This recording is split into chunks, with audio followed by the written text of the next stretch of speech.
Roster isn't completely set. There will be some more changes still. They'll acquire free agents who get cut during training camp. They'll probably make a late offseason trade. But we have an idea of what it might look like right now. Who needs to step up to try to repeat? It's Kincade and Salciunas, 97.5 The Fanatic. This is Kincade and Salciunas. I hated the Sir Anthony Dominguez trade last year. I hate that they did not bring back either one of Hoffman or Estevez. And now I'm sitting here going, yeah, we were right about all three. And that guy was not. And that's bad. It's bad that we were right about all three. Now, do I think he can still make this Phillies team great? I think Dayton Brown. Kincade and Salciunas. John Kincade, Andrew Salciunas. 97.5 The Fanatic and 97.5thefanatic.com. And a good Wednesday morning, Philadelphia. I'm Andrew Salciunas alongside my man, John Kincade. Johnny, good morning. And a good morning to you. Less of a hectic drive into work this morning, I assume. Today was nice. It was dry. Gorgeous morning in Landview. Today's supposed to be a nice day. It was nice. The Delaware Valley. So good day. Temple's having its big Maine graduation. Tomorrow's the Klein College graduation. My daughter not doing the Maine graduation today. I did not either. And as you and I talked about this morning, hashtag no regrets. She's doing the Klein College graduation tomorrow, and she's doing the happy hour post the big graduation today. Hell yeah, man. With friends. Totally respect that. It made me feel better today hearing you go, yeah, I did it, no regrets. Yeah, I don't regret it at all. I did the big and the small. I did my Klein College where I got the passport to adulthood. Yes. And then moved on, went out to eat, and then Christie's was the next day. But yeah, I didn't do the big one, so don't be too bummed out. No, she's all right. All right, so the Eagles roster is not set, as we know, but I think we have a pretty good idea of how it could look. There might still be some major changes, at least by name. We're still waiting to see what happens with Dallas Goedert. And if Dallas Goedert is gone, that is a major change, right? A guy that's been a part of 2 Super Bowl teams, 1 Super Bowl championship. He's been here since, 2018 now? Yeah, right after he was drafted in Dallas, right after Dallas. The Super Bowl. Yeah, so, this is a guy that's been here for almost a decade now and has had a lot of success when healthy. But there could still be a change at tight end. Bryce Huff, we'll see. I don't know if anybody's clamoring to acquire Bryce Huff. I don't know who's taking that contract. I think that we're wishing and hoping somebody's going to say, yeah, Bryce Huff's the missing piece. Yeah, I don't think that's going to happen. So really, other than position battles, which we'll see at safety, we'll see with the second outside corner spot on the opposite side of Quinyon Mitchell, who's going to get the bulk of snaps rotationally on the edge and, of course, in the interior defensive line.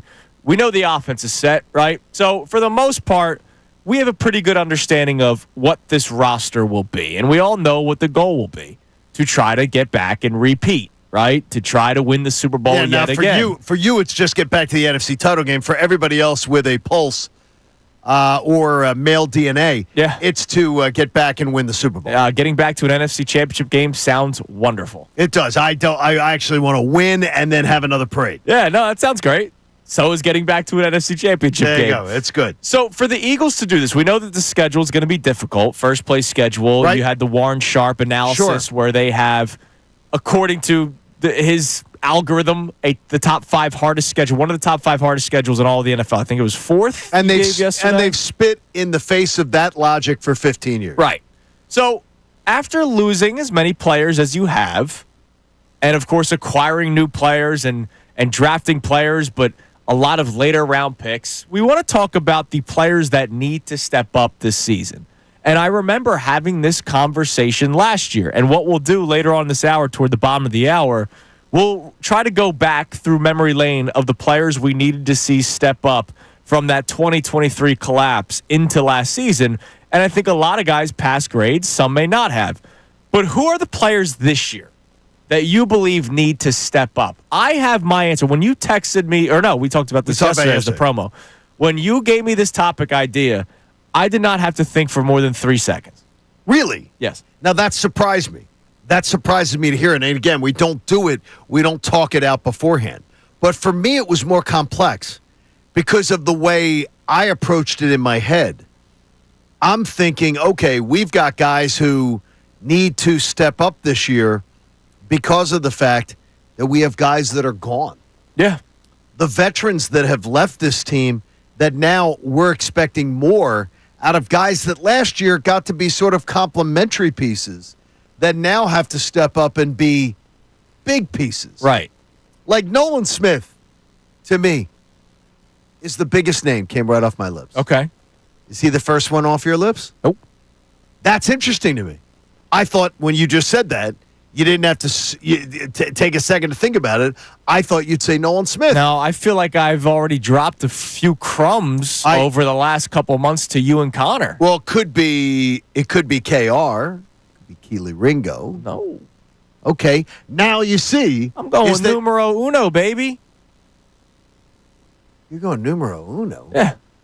The most important position of all sports, the quarterback. You're saying Jalen Hurts would be number one? Yeah, here's why. The Eagles' offense, as prolific as it was last year, was because of 2-6. See, the weird thing is I didn't think of the Eagles' offense last year as being prolific. The running game was prolific. It was, but the Eagles' offense to me was not. Yeah. The Eagles' offense left me going, eh. Oh, the running game did not leave you saying, No. The running game, you were saying, man, could he reach Eric It's Dickerson's historic. record? But the Eagles' offense as a whole, to me, left me wanting a hell of a lot more. Well, and I understand why, because it wasn't fun. I had this conversation with Ray yesterday after our show during the crossover. So you saved some of the good stuff for Ray off the air? No, I mean, I've said it to you on the air before. The Eagles were a boring offense last year. I loved I love boring. But I loved it. Yes, right. I love boring here's also. the thing. I need people to hear this correctly. I wanted boring. Yeah, Before the offensive linemen had their meeting, I demanded boring. I wanted to be bored because I figured them being boring was what was best for the team. Now, here's the deal. They became so boring, and I say that in quotes because Saquon Barkley, watching him run was not boring, right? Watching him run was a damn show every single week. You would be naive to think he could do what he did last year again. You have given the numbers of the players that have fallen off the following season. I've got them. I got a whole analysis that will scare people. And I don't want to scare people. That will scare people coming down. But we should never expect anything like it. And if it happens, it's absolutely out of nowhere. Totally the outlier. And so here's the deal. I can't demand, not just expect. Last year, I demanded the running game to be the focal point of the offense. Sure. I can't demand Saquon Barkley, who had over 300 touches last year, to do it again this season. So in your mind, Jalen Hurts is number one. Yes. That has to happen. Now, that does not mean I don't believe in the guy. I'm just telling you, if you remember the first 4 weeks of the season last year, Jalen did not play well. And that's when the passing game was the focal point of the offense. Turning the ball over. Yes. We then saw in the playoffs, in the NFC title game, and in the Super Bowl, where Saquon Barkley was sort of slowed down a little bit. The Super Bowl, he was really a non-factor. Now, his impact was they had showed so much attention to the run, to stopping Saquon, that Jalen Hurts then had the big game. Jalen Hurts is going to have a lot of big games this season. The games where Jalen Hurts threw for like 150 yards, I don't think that can happen as often this season, this upcoming season. I've been saying these crumbs. I've been dropping these crumbs to you and Connor. I believe Jalen Hurts is going to have to throw the football much more this season, and he might be without his number one tight end. Dallas Goedert could be gone.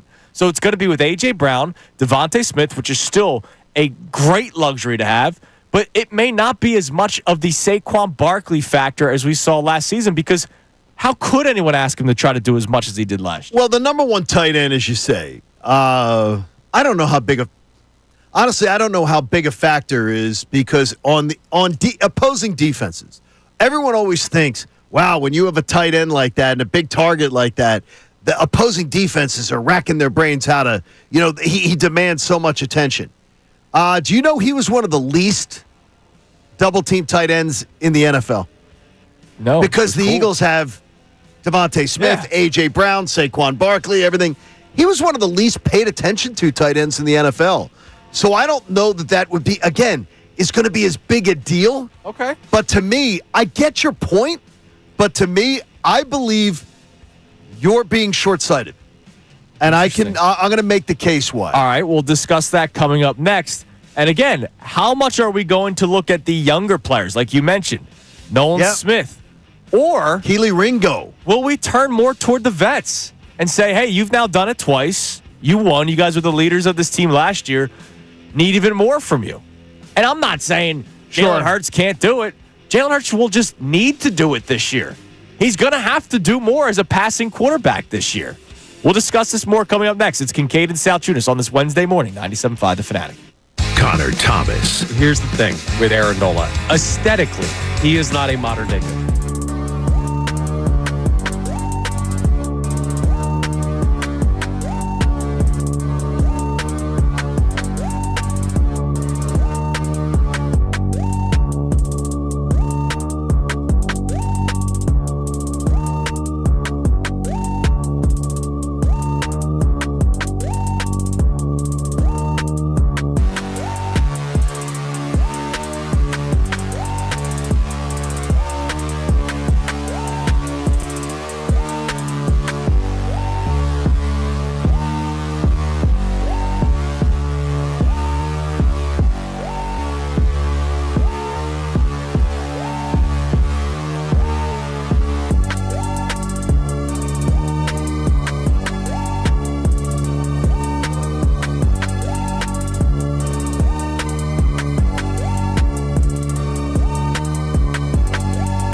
By Bradford White Water Heaters. Bradford White, they're here for the pro.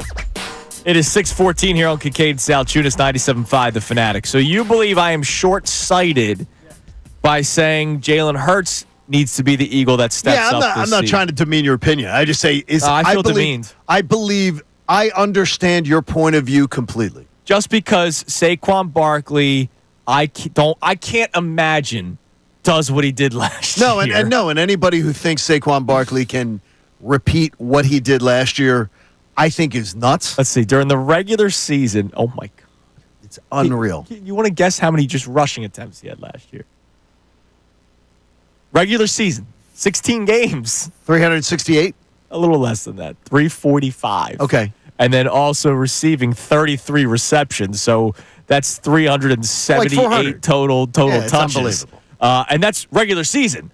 Then the playoffs. I'm trying to see how many touches he had in the playoffs. Well, remember, I'll get to that in a too, second. I mean, he ran all over the Rams. He ran all over the Commanders. Right. And then it's like, well, the Chiefs figured him out. Bull crap. The Chiefs sold out Right, and that to try led to stop him, and that led to the passing game being. And that's why I feel comfortable. Buffo. Jalen Hurts can step up. That's why I feel comfortable with. Well, it. that's why, to me, I can't go with your answer Okay. because I have absolutely zero concerns that this passing game can be, I don't know about as prolific as it looked in the Super Bowl, but I absolutely believe this passing game can be top 25%, top 20% of the NFL, even if our running game is just very good. So I'm not worried about that being an option. What I'm worried about is young defensive players stepping up and being able to be major performers where we lost Slay, Milton Williams, Brandon Graham, and Josh Sweat. We lost 4 veteran players that took up major snaps. And even though Brandon Graham was more situational, he played a ton of snaps, more than they ever expected. He played double the snaps, and it seems as if that seems to be the perspective is he played twice as many snaps as they expected him to. For him to be gone, Nolan Smith, to me, that's why Nolan Smith is top of my list. Nolan Smith can't be a cute situational story. No, he can't. He's a first-round pick. He has to be an impact player next year. And I mean not an impact player after Thanksgiving, which he was last year. Not like the impact player he was in the playoffs. He has to be an impact player all season long. And then take it from there. I think more young players on the defense. And I do not believe, by the way, it's going to necessarily be Kelee Ringo. And I love Kelee Ringo, and I wish him well. And I think he's going to be a part of this team and a rotational piece. But I do expect that after June 1st, we're going to see Howie Roseman go finding other organizations. A veteran cornerback. Yes, or two that he's going to go find. They're too thin at that position. They're too thin of veterans at that position. So are you looking more at young guys or vets? Because to me, I know Jalen Hurts is 26 years old, but you get what I'm saying. I'm looking more at young guys. Because I heard Haley the other day when she was on with D. Lynham. And I literally went, oh, come on, Haley, you're not right about that. And then I was like, yeah, Haley, you are right about that. Jordan Davis is the oldest player on defense. Yeah, it's amazing, isn't it? No, Zach Bond. Oh, Zach Bond is. Yes. He's the longest tenured. Oldest tenured, right, yeah. but on defense. That's unbelievable. That's unbelievable that your tenure on defense is that's crazy. And to me, I'm saying that's unreal. And what you've built actually has the potential here to be historically unreal. Yeah. So here's the deal. Coming up next, Gunnar, I want to hear from you, the player that you believe needs to step up. And are we going to look more at the young guys or the vets to step up? You can ask the vets to do more. Bryce Huff is a vet. We can. Bryce Huff needs to do more than he did last year. And by the way, I'm going to tell you flat out right now, I think we're going to talk halfway through the year and say, okay, I guarantee you we're going to have a day or two where we say, do we owe Bryce Huff an apology? No, we don't. In advance. We don't. We do not.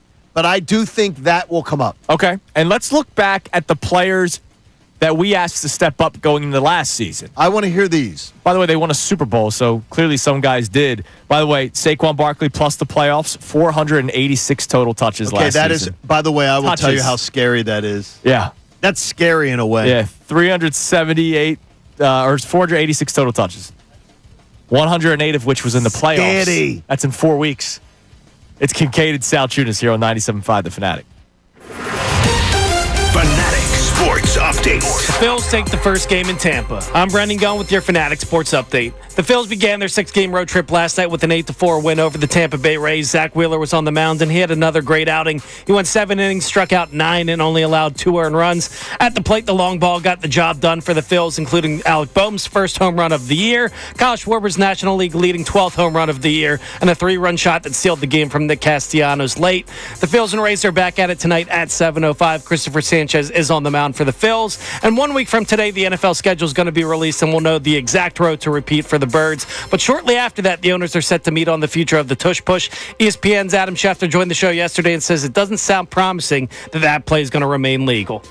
I believe that the tush push was on the way to being outlawed in the National Football League. I haven't heard or seen anything that's going to change my mind about that. We'll keep you updated on any news surrounding that story in the meantime. And we have a new arena in town. Well, sort of. The building now known as the Wells Fargo Center will be changing its name to the Xfinity Mobile Arena starting September 1st until they move out of that building in 2031. This update was brought to you by Moyer Indoor and Outdoor Services. Follow Andrew Salciunas' lead and get a jump on a lush green lawn this spring right now. Go to eMoyer.com for free estimates.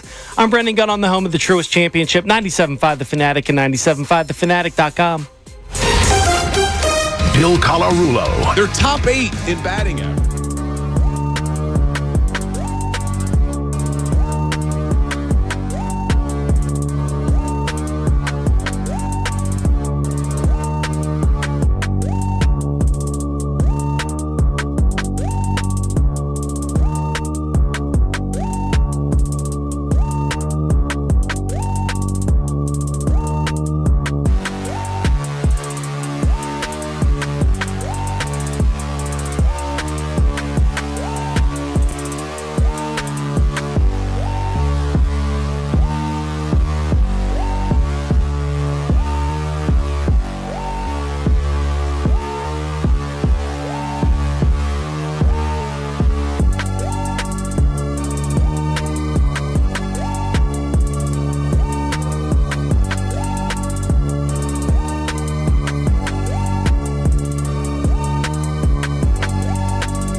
97.5 The Fanatic on this Wednesday morning.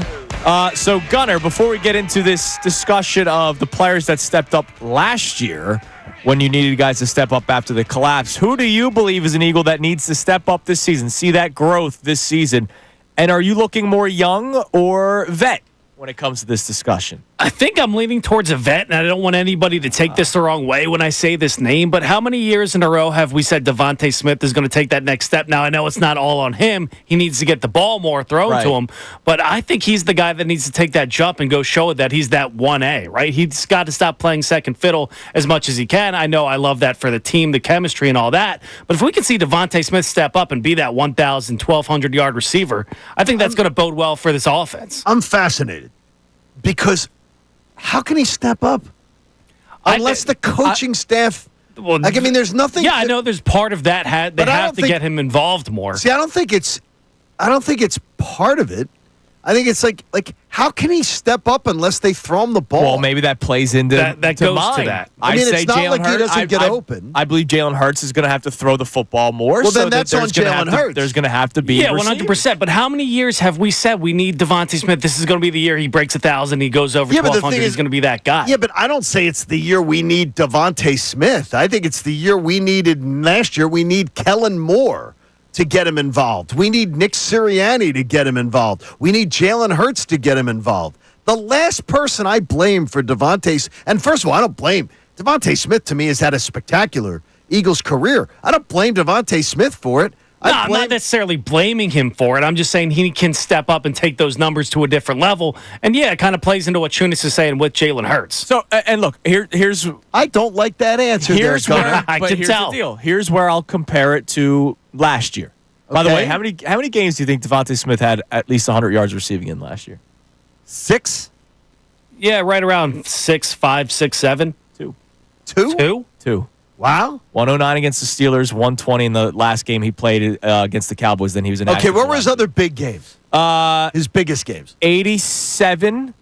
Okay. 85, 84. Okay, so we had okay. Yeah, no, it's not like he had two 100-yard receiving games. Because I was going to say, if you told me like 50 and 60, I was good. Because I know he had some of those. Right. The Jacksonville game, he had that ridiculous touchdown catch, the one-handed catch. Yeah, that was ridiculous. So last year, if we go back to this conversation, because we probably had this topic at some point 1 year ago today. I imagine that we did, right? Somewhere in the mix. Just a guess, right? So last season, when we were having the discussion of who needs to step up to fix this collapse, there was a guy who was very impactful in 2023, but we still demanded more from, and that was Jalen Carter. No now, question. for multiple reasons. Fletcher Cox is gone, so now Jalen Carter is the guy.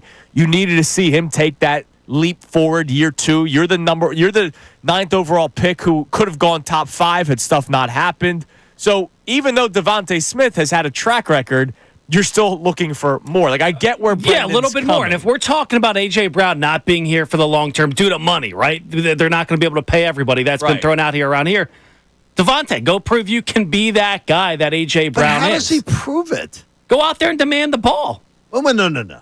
Devontae Smith is not going to demand the ball. Why? Plus, then that'll lead to other issues. Then that leads to other issues. Yeah. He's going to be the guy is going to be every time he's called upon. You do not want, by the way, your wide receiver demanding the ball. You do not want that. That's something that I think works pretty well for our wide receiver 1 now. No, but then what does that do when you have 2 guys doing that?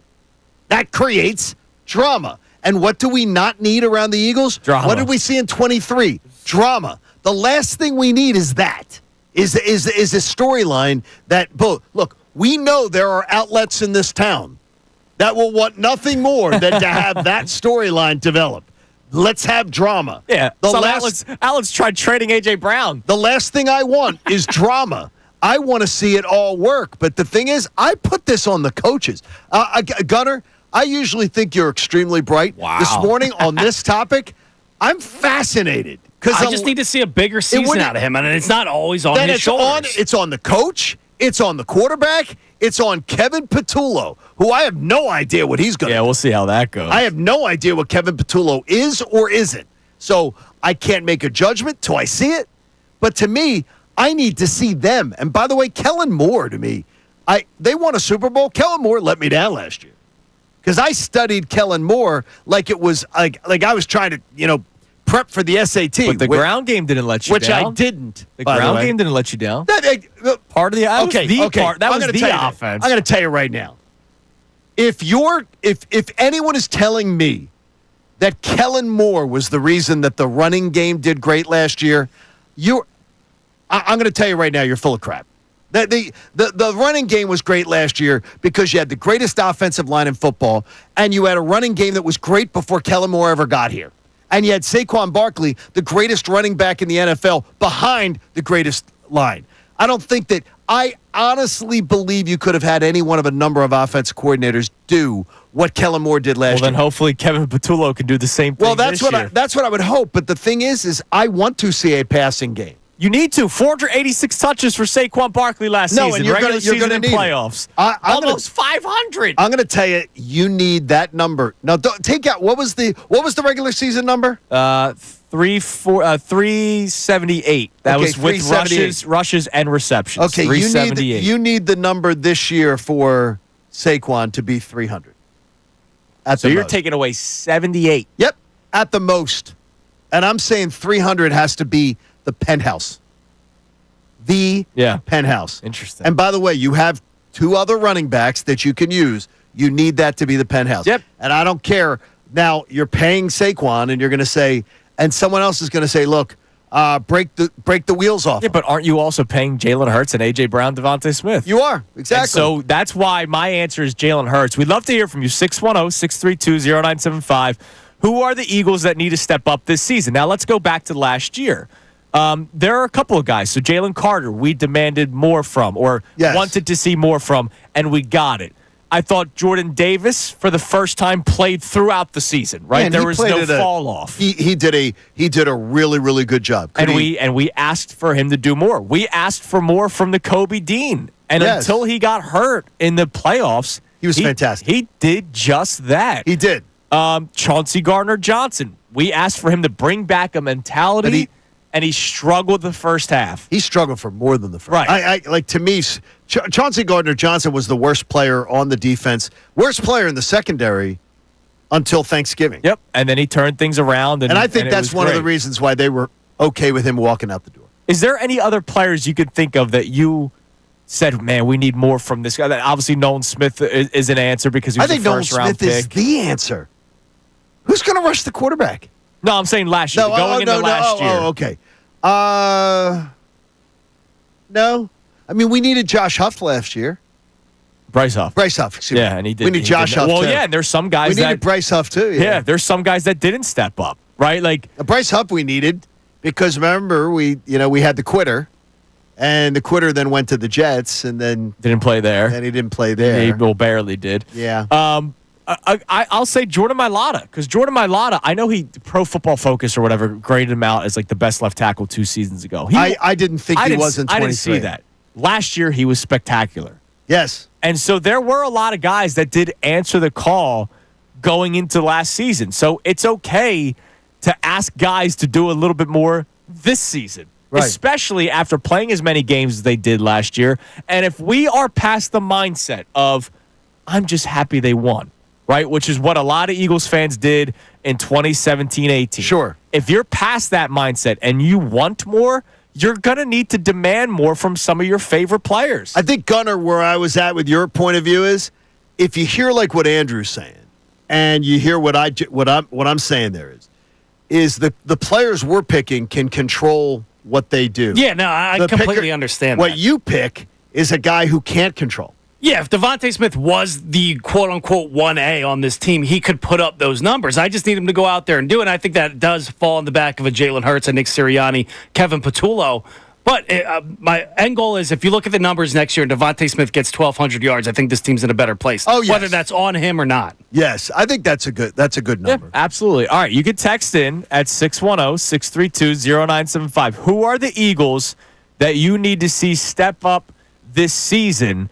More so, regardless of how well they played last year, right? I need to see more from Jalen. Well, I think you will need to see more from Jalen Hurts and the passing offense this year. I thought you were going to say Jalen Carter. No, Jalen Hurts. I'm wondering what more could you get out of Jalen Carter? And more importantly, with Jalen Carter, like one of those ones is what can you get like from the players next to him? They're going to be under focus. Well, and scrutiny. absolutely, man. You're going to demand more from Moro Ajomo and Ty Robinson because Yes. they are filling the void that's left behind by Milton Williams, There you go. who got paid $100 million because of Jalen Carter's And the impact. Vanilla Gorilla.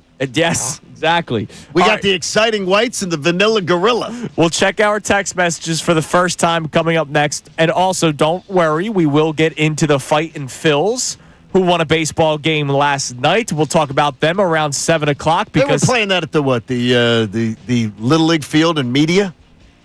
It was unbelievable. I knew something was off with that game last night. I knew I didn't like it for some reason. It was the lighting. Yeah. It's exactly. the Little League field. hell froze over, too, during the game yesterday. Can we get some lights before tonight's game? It is Kincade Salciunas on this Wednesday morning, 97.5 The Fanatic. We want to hear from you. So text us at 610-632-0.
It's 97.5, The Fanatic.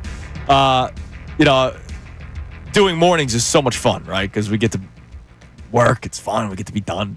I enjoy working. I do enjoy working. 4 a.m.'s not a blast sometimes. Especially when your son spikes a fever at 1 o'clock in the morning and did not fall back asleep until 5 of 3.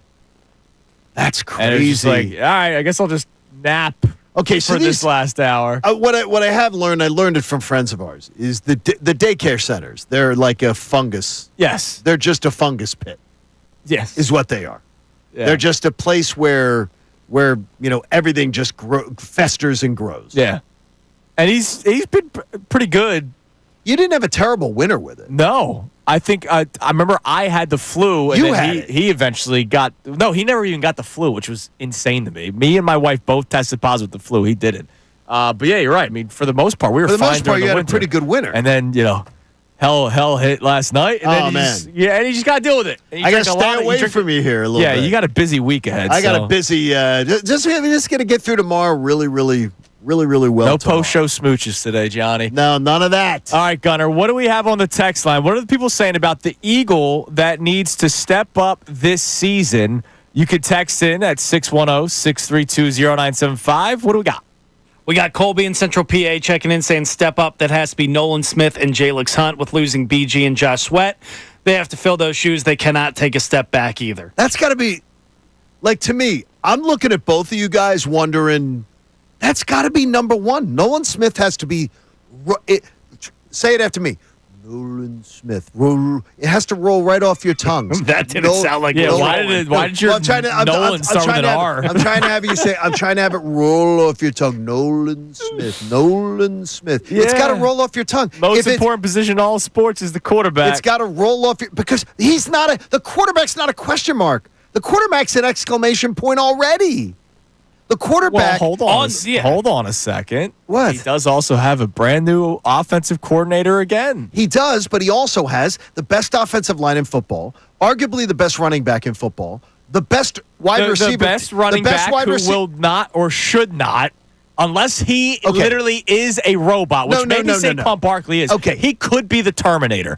But Saquon Barkley, 486 touches last year. But there's no reason to think he's also garbage juice. I'm not saying he's garbage juice. Okay, he's one of the best running backs in football. He's got the best offensive line in football. He's got the best wide receiver starting. Well, it comes back to the fact you think he's going to be able to stay healthy for 2 years in a row off all those carries. I do think but he's got two other running backs that should be able to more than look. If I say I do believe you're going to go without Saquon Barkley, if history's an indicator, you're going to go without him for around 3 or 4 games next year. And so the quarterback needs to step up. And I do believe that's the least of our concerns, though. We've got so many other things on this team that are loaded on the offensive side of the ball. Defense is where we've lost. Defense is where we lost 4 veteran players that are significant losses that are going to be so much more to whether this team sinks or swims in their pursuits. Yeah, speaking of defense, I think there's an argument that it could be Reed Blankenship on the back end. You heard all offseason how he's the leader of the future. Go out there and step up and show you're the leader of the future. And you lost your interception leader the 2 times you went to the Super Bowl in the past 3 years. C.J. Gardner-Johnson led the team in interceptions both those years, led the NFL in interceptions one of those years. Reed Blankenship, go out there and lead the team in picks. You're playing the back end. Now you're the leader on that back end. Go out there and do it. Are you ever going to are you going to warm to Reed this year? Andrew, are you going to warm to him a little bit? I warm to him when he has a good safety next to him.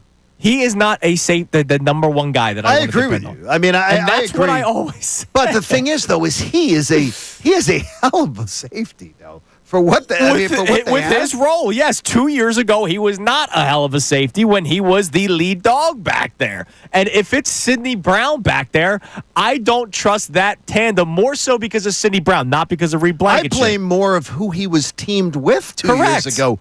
More than him. Well, correct, but because of who he was teamed up with, he needed to do some stuff differently. And what he did differently, the coverage safety, the man-to-man coverage, he was not good at. That was the point that I was always trying to make, which my fellow football guy, Andrew DeCecco, agrees with. But you don't like him as you always say his interceptions don't impress you. I'm talking about man-to-man coverage, which they needed him to do 2 years ago. He was horrible at it. I think nose for the football is a thing. Correct. And he makes, and I think he is those diving interceptions that he makes all the time. Yes, he's unbelievable. Absolutely. Because we got other guys that somehow in the secondary can't catch a football. They literally cannot catch a football. Well, that's why they're defensive backs and not wide receivers, Johnny. And I love Quinyon Mitchell after what I've seen in 1 year. But seriously, the ball can hit him right in the hands and he can't catch it. By the way, if any of our times. texters want to respond to our answers and don't like our answers, like the Jalen Hurts one, feel free. Now, one thing I brought up, so Jalen Hurts. Or that crazy answer, the Devontae Smith answer. Listen, I know it's not on him. If you look at the stat sheet at the end of the season, if Devontae Smith has 1,100, 1,200 yards, this team's in a much better place, whether that's on the head coach, the quarterback, whoever getting him the ball. If he steps up, they're better. Thing is, though, you say step up. That's what's driving me crazy. It's a step up in the stat line. Yeah, but the thing is, it's a step up in the stat line that he has no control over. He has control over. No, it's up to Jalen Hurts to get him the ball. It's up to the offensive coordinator to draw up the plays when you're for saying him. he needs to start demanding the ball When more, you say, then you get into some murky waters That's there. murky. And more importantly, step up means when you say a player needs to step up, you're saying I need to demand more of that player. I would tell you, I would guarantee you that if you went in to ask any of the Eagles coaches and said, you need to ask Devontae Smith to step up this year, they would look at you with a glazed over look and go, Devontae Smith step up? He is one of the players that... He does the best with the opportunity he's presented. Well, I know that. Don't make Sirianni shave his head again. Then he can't step up. He'll lose his mind. So real quick, Hurts. I need you to step up for the last 2 and the 3 and 5 of this show. The reason why I say Hurts is because I expect them to have to throw the ball more this year. So last season, in the 14, I'm not counting the Commanders game where he got knocked out, remember, early Exactly. on. So in the 14 where he games, was blowing them out. Yeah. In the 14 games where he started and finished, obviously a couple of games he comes out because it was blowouts, but according to the numbers, it doesn't make a difference. 6 of those 14 starts, he did not throw for 200 yards, which I was fine with. It was by design most of the time. You did a whole year with me. You know that I didn't complain about that at all. I celebrated it. I loved how boring they were. We did not do a topic on it. I don't think that can be the case this year. I think he's going to have to be a bit more of a dynamic And you're passer saying this that year because of the wear and tear and sickness. 486 touches. Absolutely and logical. Do I believe Hurts can do it? Absolutely. I literally saw it in the Super Bowl. I saw it in the NFC Championship game. I'm just going to need to see it over the course of the season where, once again, what are we talking about? To me, at least getting back to an NFC Championship game. Everybody else is saying Super Bowl. But still, if those are your expectations, if that's the bar that you're setting, you're going to have to see more from him. And not in a way because he didn't do it last year in some negative way. Just you're going to need to see more from him. All right. We have some breaking news. What do we got? Now, breaking sports news from 97.5 The Fanatic and 97.5thefanatic.com. Just hit refresh. Bring it. Yep. Unfortunately, the Dallas Cowboys and the Pittsburgh Steelers are looking to finalize a trade today that's going to send George Pickens to the Cowboys later on today. All right. Now, you said unfortunately. I think this is great. He's a good player. He's a very good player. No, he's a very good player. And with him and CeeDee Lamb together, that's dangerous. But when does he lose his mind? He's an idiot.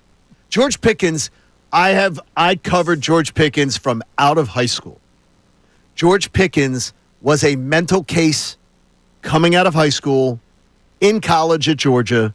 He was a mental case. And now he's in Jerry's world. And now he's in Dallas. And all I can tell you is that is a toxic stew of, oh boy. Yeah. It's really, there's only 2 results. It's either it's going to go really, really well for him or it's going to completely blow up in their face. Well, no, there's no middle ground with him. Dallas is a better team with him. Yes. Dallas is not a good team, though, still. Right. But they're a better team with him. By the way, I still don't know what the Steelers are doing. And Dak will pass for 4,500 yards this year. Probably, yeah. If he's healthy. He'll pass for 4,500 He'll throw yards. 2 picks in one of the big games that they need to win. But his offensive line will not protect him. Yep, not the same as it was the last couple of years. All right, coming up next, we'll check a couple more text messages. Also, as promised, to start the 7 o'clock hour, we will react to yesterday's Phillies victory, where hell froze over. It's Kincade and Salciunas, 97.5 The Fanatic. Fanatic Sports Update. Alec Boehm finally goes deep. I'm Brendan Gunn with your Fanatic Sports Update. The Phillies began their 6-game road trip last night with an 8-4 win over the Tampa Bay Rays. Zach Wheeler was on the mound for the Phils, and he had a great outing. He went 7 innings, struck out 9, only allowed 2 runs. At the plate, the long ball got the job done for the Phils, including Alec Boehm's first home run of the year. Kyle Schwarber's National League leading 12th home run of the year. Alec Boehm.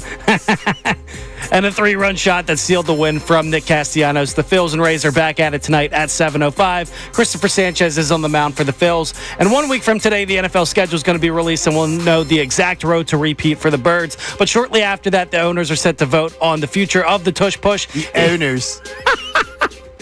Chill, man. Don't look at your car after this update, John. You know I'm from Delco. ESPN's Adam Schefter joined the show yesterday and says it doesn't sound promising from the play remaining legal. I believe that the tush push was on the way to being outlawed in the National Football League. I haven't heard or seen anything that's going to change my mind about that.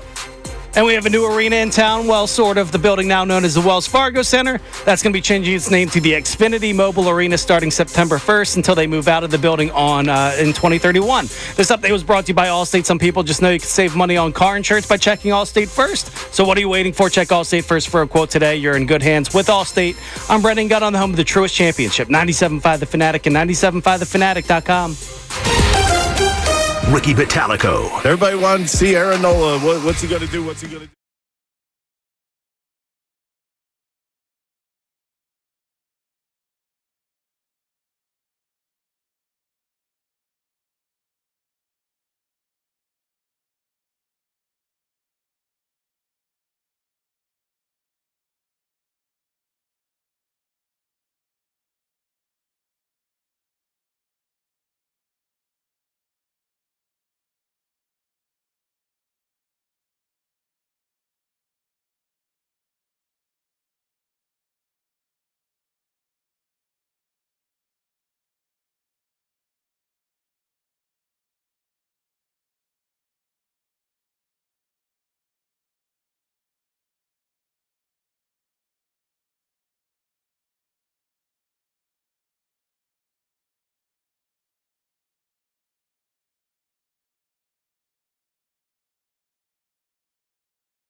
So we'll talk about the Phillies coming up in a few minutes, but I just want to let you know that Otto Kemp had another nice day yesterday for the Fightin' Phils. The Lehigh Valley Iron Pigs, I should say. Phillies are saying when he's like 27, Yeah, that's when they'll bring him up. they're going to bring him up. They're just waiting for him. They got to wait till he's a little older. So, they don't want him to be too young. I'm just really curious. Yeah? Like, About what? Like how young is too young for the Phillies? no, not necessarily that. Like, I get it. They want you to have like 3 kids. They want you to have be married with at least a couple kids, or maybe a divorce and a kid out of wedlock. Yeah, it's Tanner Before Banks. you- They're yeah. not going to call you up and have you up here Right. until you have 3 roommates and a kid and a Yeah, wife. they don't want you. okay, but they want that. Here's the deal. Who do you send down?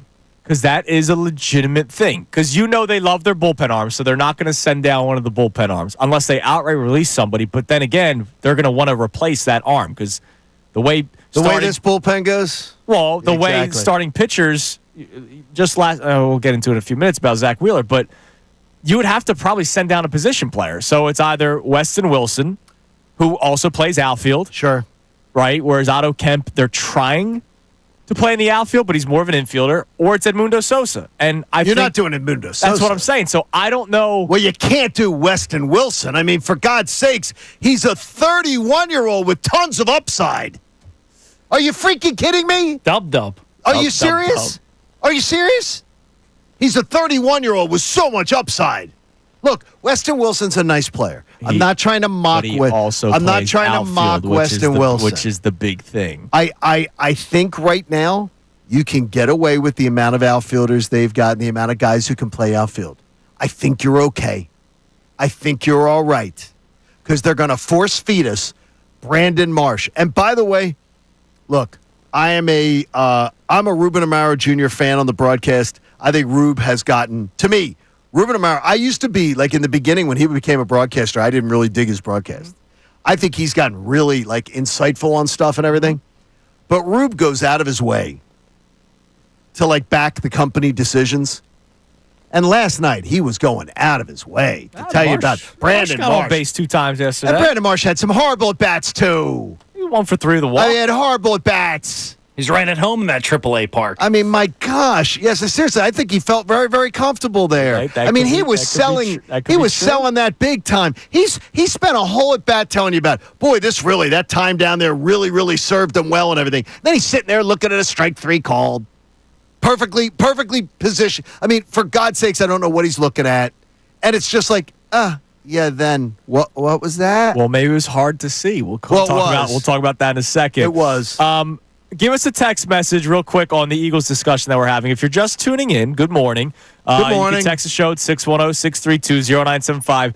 Who is the Eagle that you believe needs to step up next season to do more than what you saw last year in order for the Eagles to try to get back to the promised land, which is getting back to the Super Bowl, hopefully repeating? And I said Jalen Hurts, and it's not because I thought he was bad last year. It's because I don't think they can run the football as much as they did last season because of the total amount of touches that Saquon Barkley had. And if you missed it, the number was 486 touches, including the playoffs. It's crazy. So there's where I'm at. It's a What do we crazy got? number. We got Devin in Glassboro checking in, saying I think it has to be Keely Ringo that steps up, and if Vic Fangio and how he trusts him, then I do too. I don't think that it's going.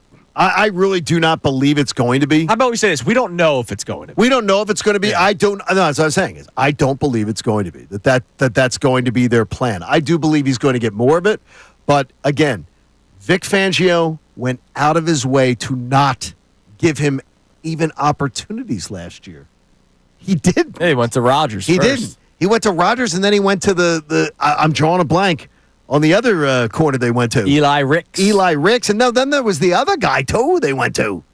There was a Joe Bag of Donuts they went to. No, I at think one that point. was it, right? Wasn't it? No, I thought there was somebody else, too, even. Yeah, Vontae Maddox went in, but that was I always mean, the slot. it was Yeah, terrible. slot. But yeah, I mean, look, they didn't use him. He got, in 2 games, I think he got 85% of his snaps in two games. I mean, they weren't using him. So there's a lot to be learned. But I've seen enough of him that if I do still believe there is potential there.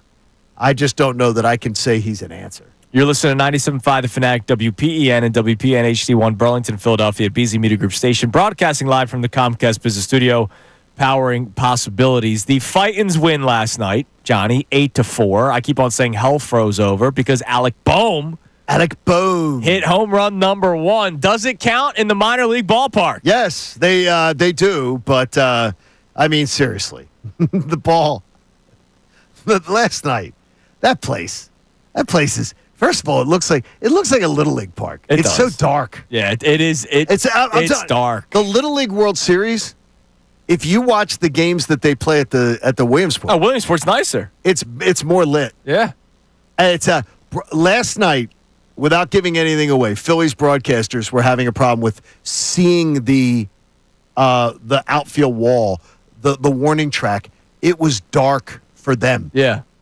That's crazy. It was weird. It's a minor league, and I had people and really good baseball people going, there's no difference. It's exactly like Yankee Stadium. It's the exact same specifications. Listen, I do not understand. It's going to drive me crazy, so I'm going to say it once. If you do not understand physics and the laws of nature, let me just explain it to you. Yes, the field dimension, the walls are the exact same as Yankee Stadium. Yes, they are. Just like Coors Field is the same as, name another Major League ballpark, but one has the air and one doesn't. But what is the difference? That it might just be is that you have maybe 25% of the people in the building. It may be the fact that you have, as far as surrounding the field, you have around 18%, and I got this off their own website, the construction website. You have around 18% of the metal and the cement and the structure of Yankee Stadium. And you have around airflow, around 60 to 70% more airflow. It's wide open. It is a different stadium. Seriously, people. It's the exact same specifications as Yankee Stadium. It's exactly the same. No, it's not. There's airflow. Do you not understand? It's baseball. I'm serious. I can't understand. Last night, my timeline. You might be on a different timeline. I had people arguing with me about this. I'm like, you can't. Look, I was not good. If Bill Burner is still alive, and I don't know if Mr. Burner's alive, and I don't know if Doc Severin's still alive, my science teachers in high school, but they would say he was a dope in science.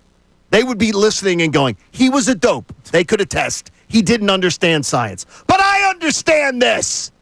There is nothing. Just because the field dimension is the same doesn't mean.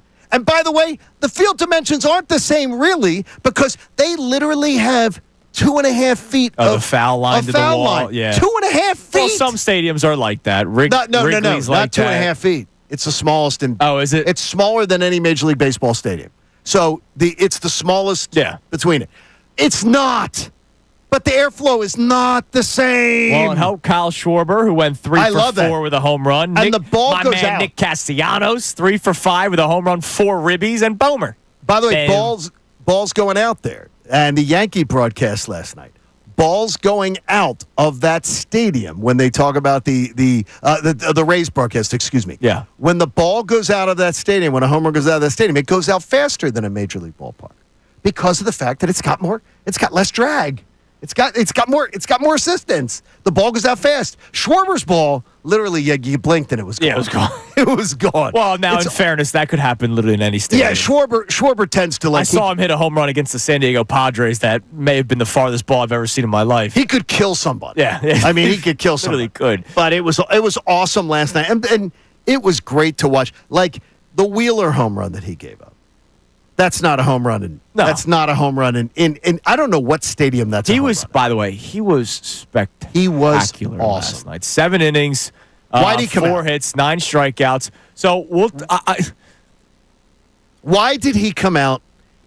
You have an overtaxed bullpen. I think this is something where one day maybe the Phillies would be cool and say, "Hey, John, Andrew, you want to sit down with Dave Dombrowski?" Like even off air. I would love because that. I'd be curious if they believe in the up-down as much as they believe in the number of pitches thrown. The up-down, of course, is You pitch the inning, you sit down. You pitch the inning, you sit down. And in yesterday's case, he was only at 83 pitches. Yesterday, 7 innings, which by the way tells you how dominant of a performance he had with 9 strikeouts. By the way, 83 pitches. Dork Boy started writing down terms that Ruben Amaro and Tom used on the broadcast last night. Oh yeah, Effortless, comfortable, relaxed, non-stressed were some of the words they were using on the broadcast last night. yeah. That was 82 pitches that I don't think Zach Wheeler, even Zach Wheeler at Masterful. That was Zach Wheeler at Masterful. It was non-stressed. It was why in the world are you taking him out? I wonder why are you doing it? I wonder how much they realize that the starting rotation is their bread and butter, and so they're going to try to conserve them as much as possible. And in a month, you're going to have a month or 5 weeks, 6 weeks, you're going to have another arm. Yeah. I don't know. I'm curious because this is something where I think we need to talk to somebody Yes, exactly. And maybe maybe I'll try to book a guest. We'll soon, do some reconnaissance. And maybe they might know a little bit more to it. Good idea. All right, coming up next, I have a very interesting question that I forgot to put down on the show sheet about the Tampa Bay Rays, who the Phillies are taking on this series. Sounds good. At George M. Steinbrenner Field. It's Kincade and Salciunas. I'm excited to have this conversation with you guys coming up next here on 97.5 The Fanatic. Mike Missanelli. What is it about Trey Turner that makes you bad?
Salciunas, 97.5, The Fanatic. We got some Phillies discussion that we're going to get into throughout the 7 o'clock hour, but the Eagles discussion that we started off the show with, not going out the window. All right, we will continue talking about the Eagle that you believe needs to step up. We can't open our windows. No, not So these nothing windows. can go out the window. Yeah. here. Brennan, give us another text message, and then I have a question about Major League Baseball and George M. Steinbrenner Field. Costanza. And I had this question just hit my brain yesterday, and I like to talk to my friends about certain things instead of just talking to myself like the lunatic that I am. What do we got on the text line about the Eagle that people think needs to step up next season? Yeah, we got Sean checking in saying Bryce Huff has to step up now with Josh Sweat being gone. Time to live up to that contract. He was decent last year. I don't know about that, but he needs to be better this year. What was he, decent cashing the check? Decent. Like what? When he went to Bank of America, he was decent? Here's where he gets fooled. Who was the texter? Sean. Sean got fooled in like week 4 or 5 when people started doing the whole, hey, look, Bryce Huff set the edge. And you saw people kind of grasping for straws that Bryce Huff was showing life. Ruben Amaro said he looked really, really good. He's showing real good signs. And then he got hurt, and then he disappeared, and then he didn't even dress for the Super Bowl. So, no, he was not decent last year. He was probably one of the worst players based off of contract in the NFL, I would like to think. He was. He was on the 3 worst contracts in the NFL last year. Yeah, so he was not decent. Decent. If that's your bar for decent, man. Anything's a step up from that. My God. All right, I have a question about your Devontae Smith take is a step up from that. That's what I'm saying, dude. If he gets 1,200 yards, the team's in a better spot. I don't care if it's him. Just get the yards. I like boom. Just get the yards. I like boom. I have a question about George M. Steinbrenner Field. What about it? And I don't think this is a totally out of reach, legitimate question. What? If the Tampa Bay Rays made the World Series, would they play it there? Yes. They have to play it there. Exactly. No, they have to. But like that was already Is that discussed. part of it? Yes, that was discussed because they've declared that their home field this year. So basically they're not getting there. Well, yeah, they're not going to. The league would I don't. Yeah, the league would flip a switch to make sure the Rays don't play. There'd be a couple of iffy strike calls. Could you imagine an 11,000 seat stadium hosting the World Series? Yeah, it would be terrible. Right? So, like, that's why I wonder, would they come up with some sort of they can't do a mutual stadium. Like, they can't, like, let's say the Phillies and Rays make the World Series. They can't all of a sudden say, hey, all the games will be played in Texas. Like, they can't do that. No, because the Rays, this is their home field, and it was agreed to, and this is their home field through this season. So this is where they would play the games. Could you imagine if it was oh my gosh, the Rays and the A's in the ALCS? And they're playing That's terrible. Well, no, but it's Well, like, why can't they just change it on the fly? Why can't they go to Miami? Well, I guess if both teams agreed to it, and that's what I was wondering. Would that become a thing? Because if you go to Miami, yeah, like, let's face it, there's not many Rays fans out in there, general, even right? if you're in Tampa. Right, so like you're gonna ask like the 20 super Rays fans to go to Miami. Is they talk about here's the difference though. The games being played in Tampa, they've done better because the games are played in Tampa. It's much different. Where and people talk about Tampa, the Tampa Bay Buccaneers do well at the gate, and the Tampa Bay Lightning is a very successful team at the gate. Yeah, they do took well years. because no, it didn't. Like, when they stunk, nobody would show up. Tampa Bay Lightning has been a very good franchise at the game. Yeah, but when they stink, they don't show up the same way. But the Rays don't. Even when the Rays were World Series bound a couple times in our lifetime. Brennan, in Philadelphia, they don't show up when the teams are bad. I mean, for a long time, the Flyers fans showed Tampa up. Bay, they don't show up here when the teams are bad. They don't show up for the Phillies played to a half-empty stadium in 2022. Come on true, now. That's true. Come on now. And Tampa has done very well. The Lightning is a very, very well-supported franchise. The Buccaneers are well-supported franchise. Yeah, but the Buccaneers, not half, that's exagerating, but a good portion of those are other teams' fans. Oh, no, wow. they have a lot of snowbirds. Hold on, I just did a little quick Google come down search. This, according to the AI Google. AI, Well, Which- of course, well, nothing can be wrong with AI. Of course. The World Series would not be played at George M. Steinbrenner Field. They said last night that it would. The Rays, due to Hurricane Milton damaging Tropicana Field, are using Steinbrenner Field as their temporary home for the 2025 season, but not the World Series. The World Series is the final playoff series. Yeah, thanks, AI. The Rays would play any postseason games at a neutral site with larger capacity, potentially Lone Depot Park in Miami or Truist Park in Atlanta. Oh, boy. Now, the question is, how do you make that work if the Braves are Well, the Braves are playing. You play day-night, or you play opposite but then they got to days. take care of the field. Well, the and, Braves could might you not imagine- be. Braves might not be in. They could Well, the not be Marlins in. are definitely not going to be in. The That is- exactly. that There is you true. go. Yeah. That'd be interesting. That would be very, very interesting. Now, neutral site, what? Like, does that mean the Phillies would play the entire series, or the National League representative would play the entire series on the neutral site? Because then that sucks for the teams. No, that's the no, other crazy. teams. No, they wouldn't. That would just be for their home games. Okay. That'd be for their. You don't lose your. You don't get to lose your home games. You had no say in that one. But that would make sense. That would make sense. But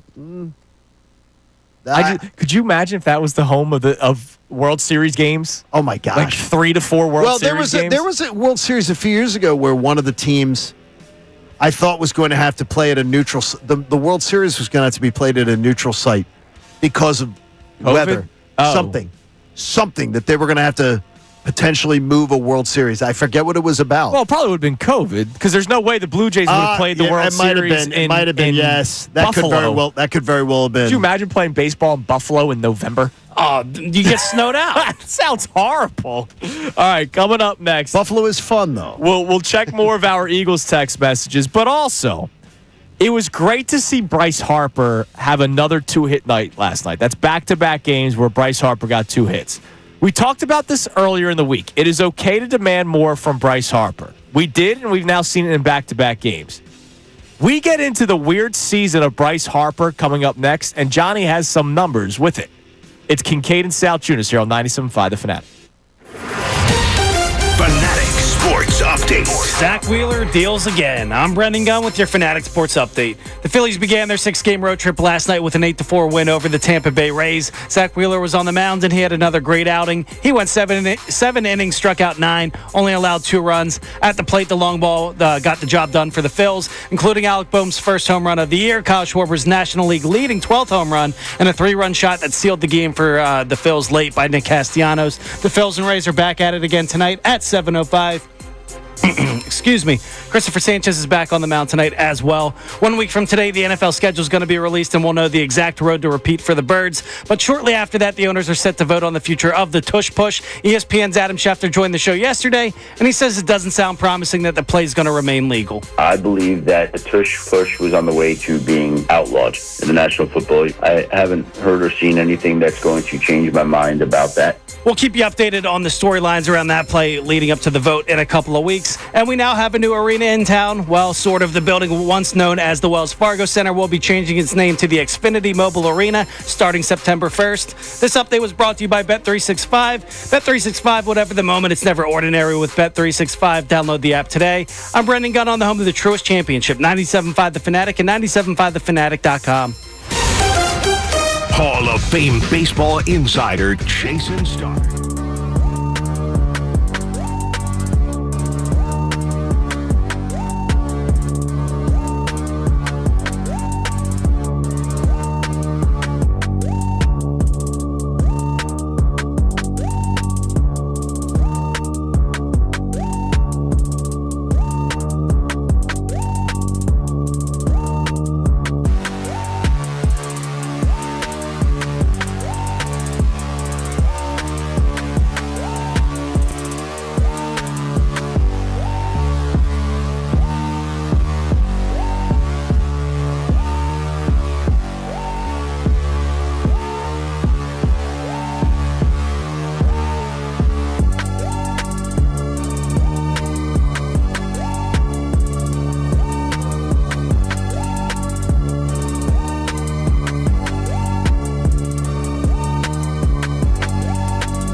can always go back, 975thefanatic.com, or check out our YouTube page. Haley always does a good job posting that right away.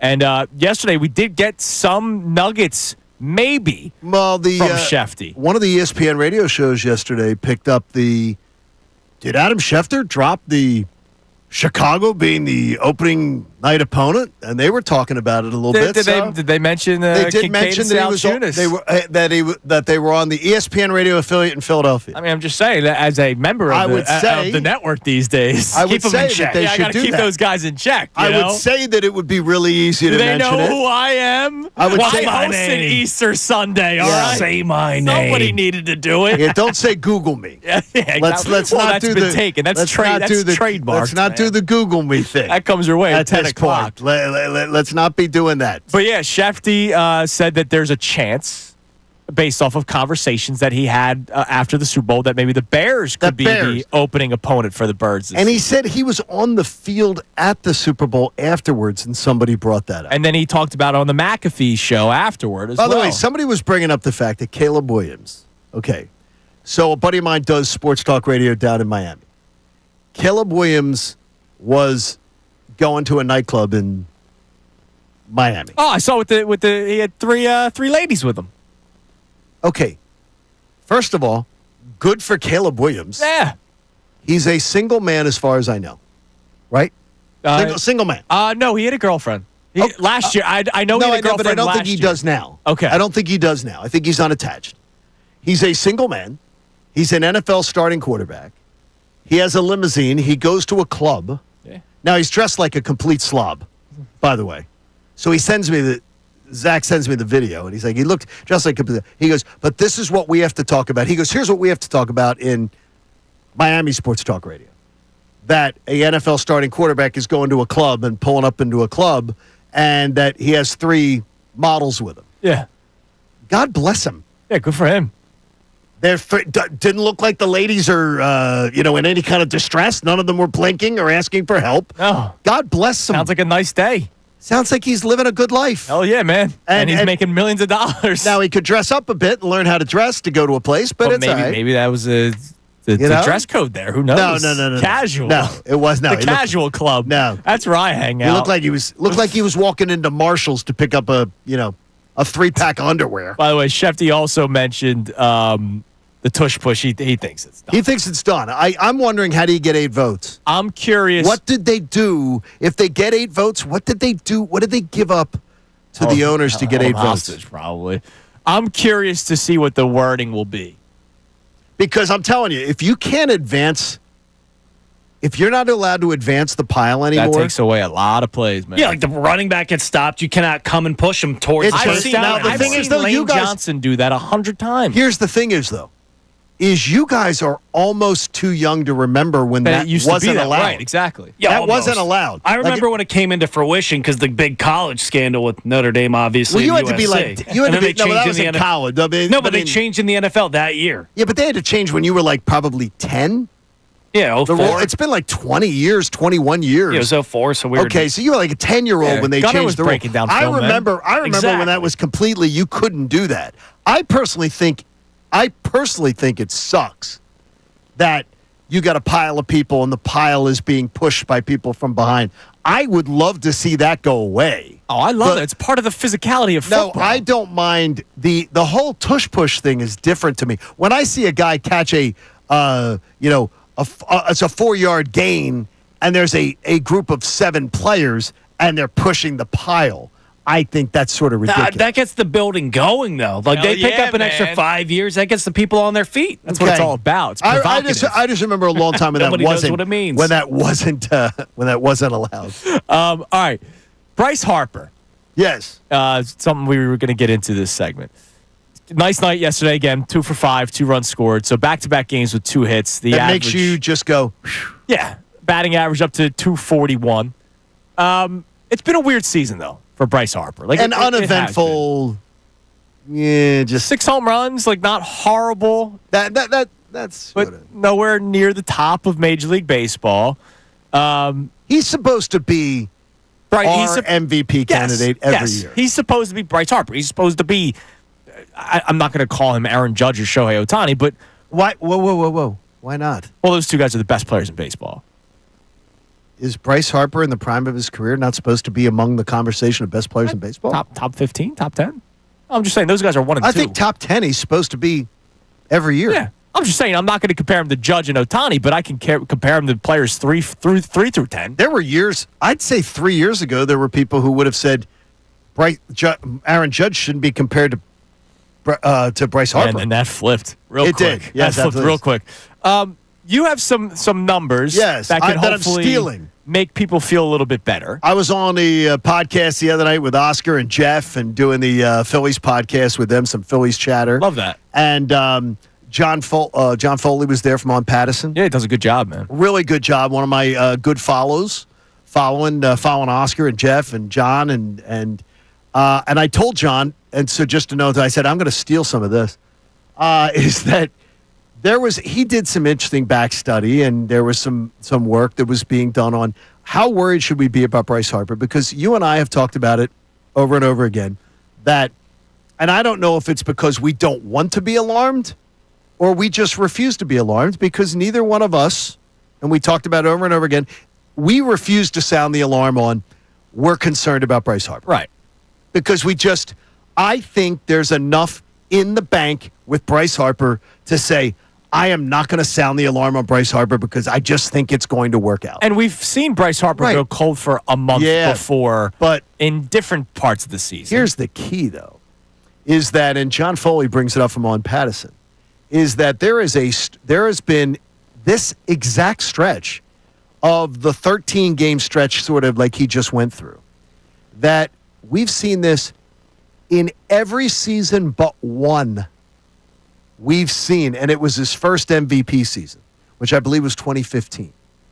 We have seen this exact type of stretch where it's almost identical by the numbers that we've seen Bryce Harper go through these same struggles. I'm not surprised that it's happening. Now, it sometimes happens in April. Right. Sometimes happens in May. Sometimes happens in June. It just sucks that this team struggled.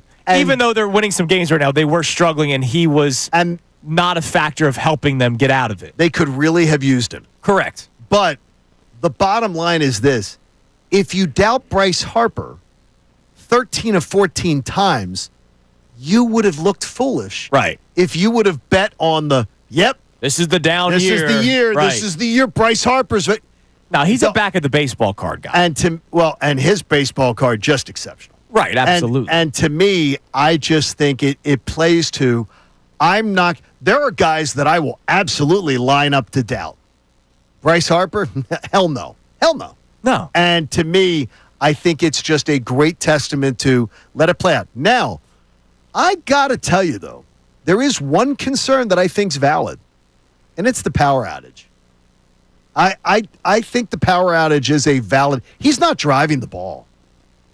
He is not. His bat doesn't have pop.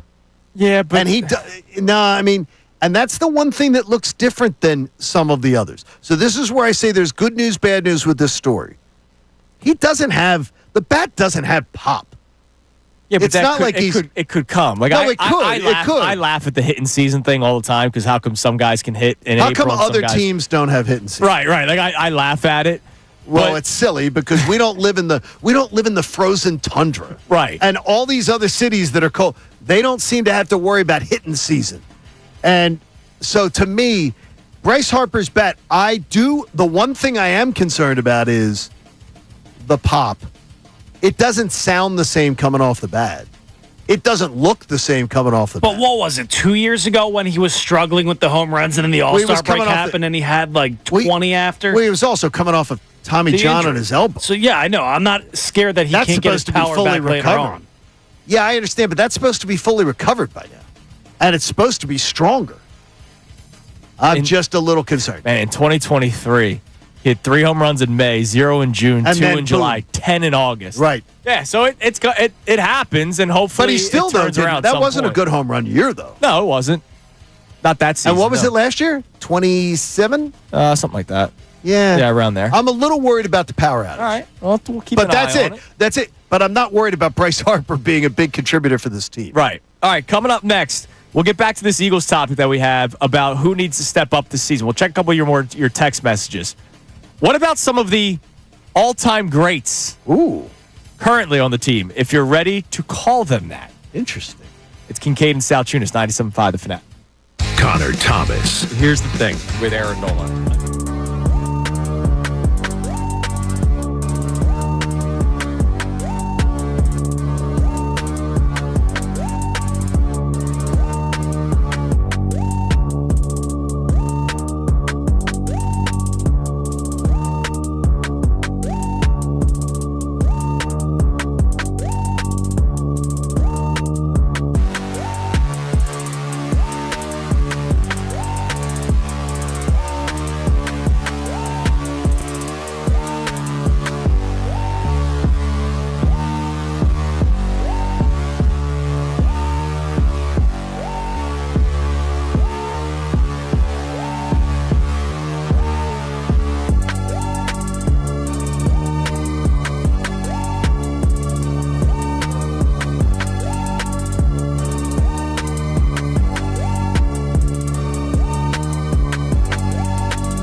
.40 here on Kincade and Salciunas, 97.5 The Fanatic. Don't forget, coming up at 8 o'clock, your next chance to win $1,000.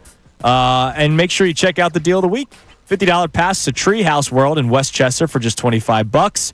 Zip line, climb, and explore for half price. Get this exclusive offer while supplies last at 975thefanatic.com/deals. And John, you spoke very highly of it. Oh, yeah, it's fun. My little cousin Molly would fully endorse it. It's awesome. She loves it. Loves playing with over there. Dad takes her over. Ryan takes her over. He wishes he could play on some. I'm sure I would wish Ryan that I the could fire- play on some stuff. Well, he's probably napping now at the firehouse, but he's he loves gotta climbing be- on all that stuff. He's got to be rested for the next. Got to be emergency. rested for when they call him in. Pro firemen on this show. Look, yeah, no, we are pro Hell firemen, yeah, man. You know, Except for the ones that are going into the NFL draft. yeah, we don't want them. Anti Danny Watkins. Anti. We are for Chief Dan. Who was the guy with the Colts? Andrew DeCecco really liked him in the draft last year. And he said he almost retired because of injuries, and then he was going to become a fireman. And DeCecco liked him. Laiatu Latu, right? Isn't that his name? Watch your language. Yeah, Laiatu Latu he might become a fireman. He came off my draft board right away. That you're off my big board. Nanu. The funniest part about that Danny Watkins thing was I just heard on Jason Kelsey on his podcast. They were talking about all the years, and he's like, "Yeah, he drove us to the game in the fire truck the one time, and it just happened to be the game I tore my ACL." No way, really? Yeah. Oh no. So Danny Watkins That's was nuts. a bum on all sorts of levels. That's Yeah. one of It's his fault that he tore his Achilles. Yes, he was going up and down the ladder, dude. My buddy Father Ed married him, so he got married. To Danny Watkins? No, Danny. He married Danny. He was the one that did He the- married oh. Danny Watkins. You dope. Chuck and Larry. I need you to pick up your look. Other than you stop worrying about Devontae Smith picking up his game. I need you. All right. For God's sake. So back to that topic, the player that we need to see step up this season. And it started to make me think a little bit. Okay. It's about time. Yeah, It's thanks. almost 8 o'clock. Earlier, I asked the question about, are we going to ask more of the vets or are we going to ask more of the younger players? And then I started thinking about the players that are already on this team that could one day, if they continue to play at this pace, right? You have to continue to play at a pace to be considered an all-time great.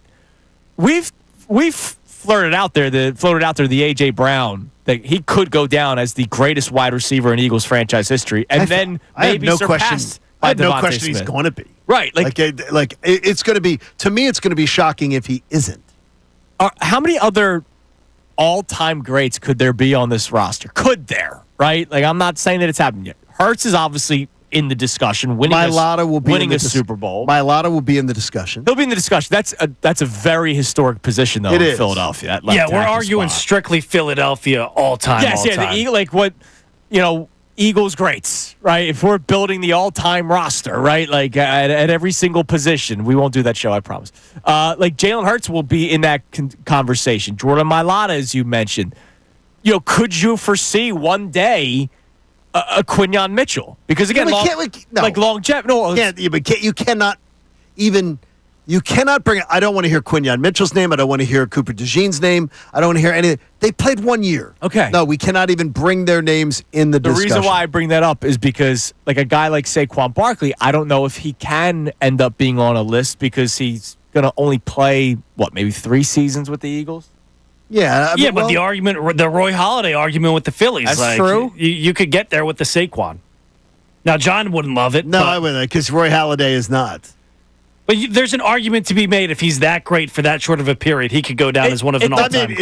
It depends how you qualify. Like, if you did best season, best season should then do that. Roy Halladay would be in the rotation. What was right? that? His 2011? Yeah, where he 2011. He was ridiculous. It was awesome. And the season was an absolute, urinal cake.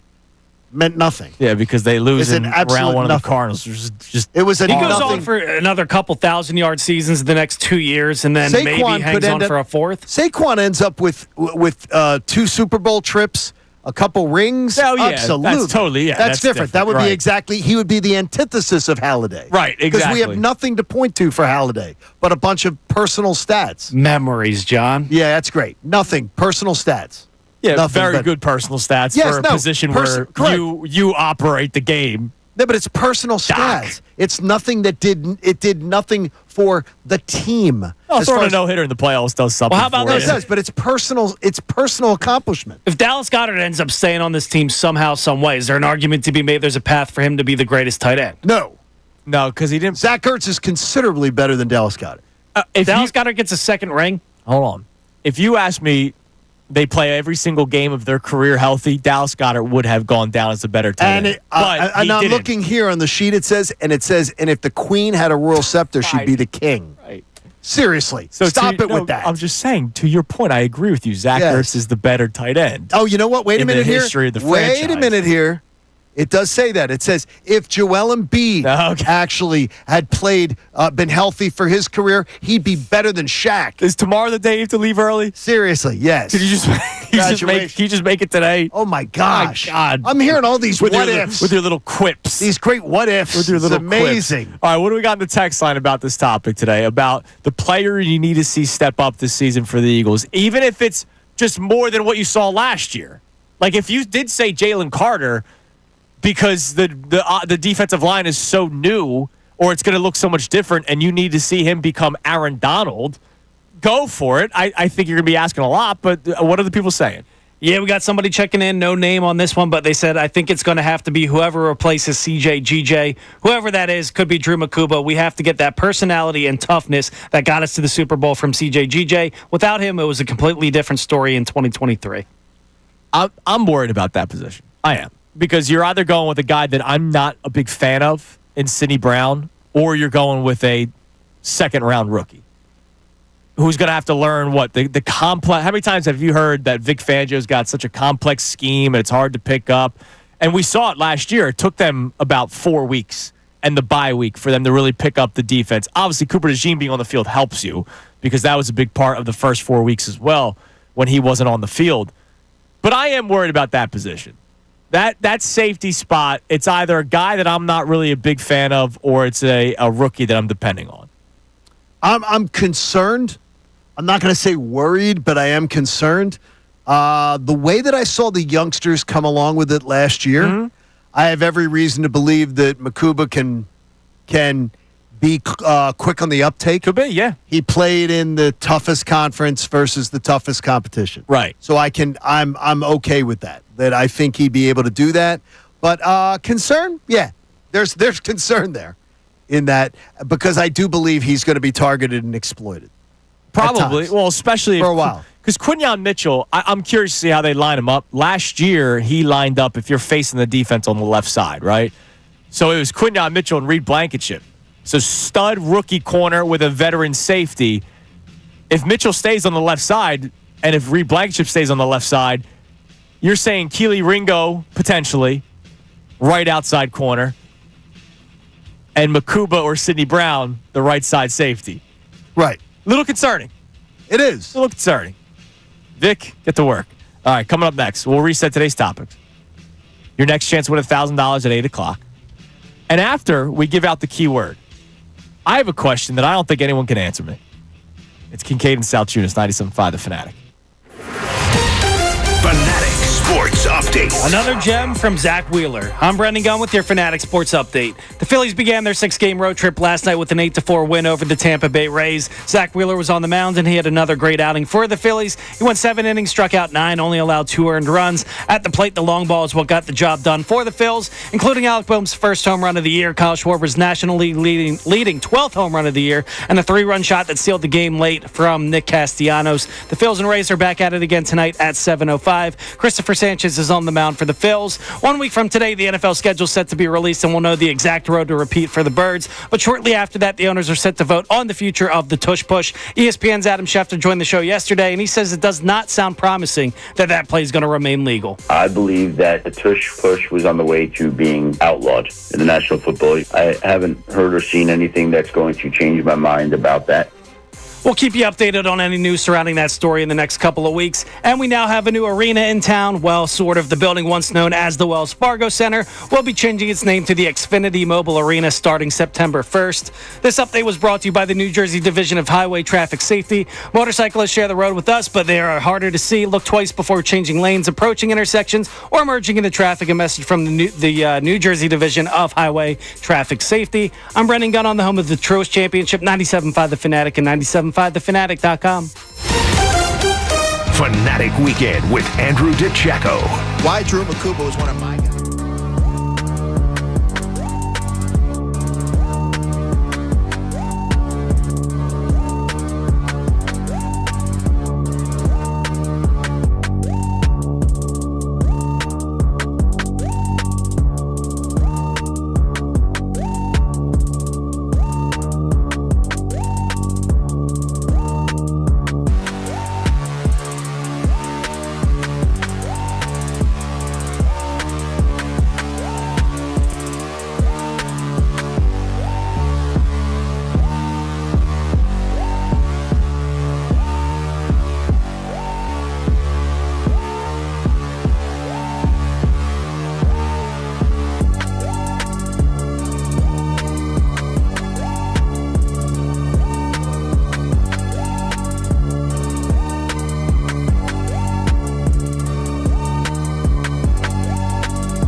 in this hour, including the kind of struggles of Bryce Harper, but we are used to seeing a month like this. It just changes year in and year out when that month might happen, and we're starting to see Bryce Harper have back-to-back good games, which is something that you'd love to see, 2 for 5 in the last 2 days. But our main topic today has been about the Eagles and which players you think need to step up next season. And if you didn't tune in earlier when we first started talking about, my answer was Jalen Hurts. And the reason why was because I can't believe Saquon Barkley will have the same impactful season as he did last year. Not saying that he won't be a factor, but Saquon Barkley finished, with the playoffs included, with 486 total touches. And tomorrow, just a little teaser, John's going to sort of go through the history of guys that have numbers like that and what the next season looks like. And it's scary. And so even though we're not saying Saquon Barkley is going to finish with 100 total yards next year, I just don't know if he's going to be averaging close to 200 per game, right? He was spectacular. He finished with 2,005 rushing yards last year, and we were legitimately talking about Eric Dickerson's record and whether or not he should have played in Week 18, which, by the way, they made the right decision. You're really going number one. No, we'll never know. I mean, it worked out. I mean, perfectly, but we'll never know that it was. We don't know that it was. It worked we don't out. know that they won the Super Bowl. It worked out. No, it worked out, but we don't know that it had anything to do with him. That if he had played, right, that they wouldn't have won the Super Bowl. He could have kept on going. I have a feeling that they would have been just fine. Right. Well, Jalen, to me, next year needs to step up because in 14 games last year, okay, he did not throw for 200 yards in 6 of them. Interesting. If Saquon Barkley is not rushing for close to 200 yards, I'm curious. What I'll do is, Johnny, the games that he threw for under 200, I'll see how many rushing yards Saquon had in those games. I imagine it was the games where he was close to 200, if not over 200.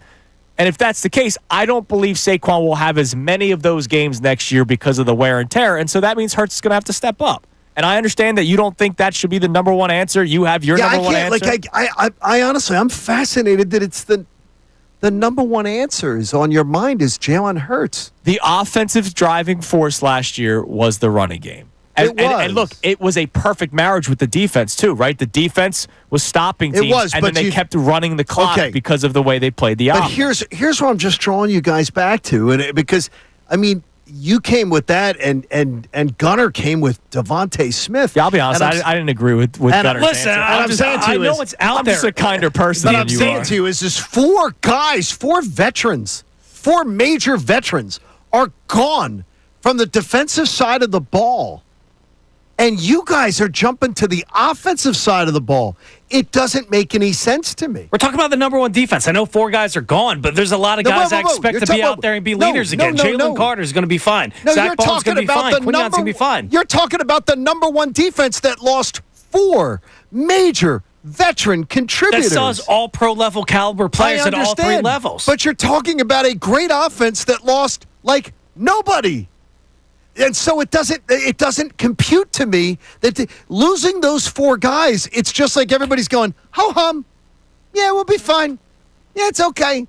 The major worry is replacing the 4 guys, Could be the major worry for you. And wondering who's going to step into those spots. Those are much bigger concerns. I guarantee you that when Nick Sirianni puts his head on the pillow at night, that is a bigger concern to him is, who's stepping into those spots than it is whether he can count on Jalen or whether he can count on Devontae Smith. Well, no, but we're not saying we can't count on him. No, but if his I know I can count on Devontae Smith. But that's your number one. My number one guy that I think needs to step up, yes. I think that I believe the ground game will not be as prolific this upcoming season because of the wear and tear. I think that they're going is, where are the sacks coming from?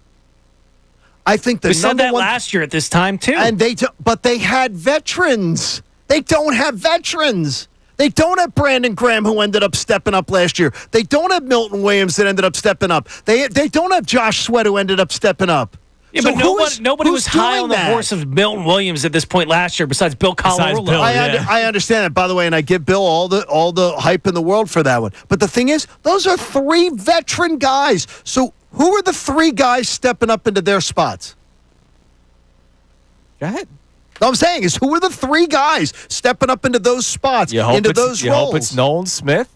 You hope it's a rookie in Ty Robinson. So you're going to say a 7th-round pick in Ijomo's stepping up into one of those. There's a lot of wishing and hoping of just, it's going to be fine. It's going to be fine. We all hope that it's going to be. But there's a lot of assuming that's going on. But do they need to take a step forward, or do they just need to go out there and play their role?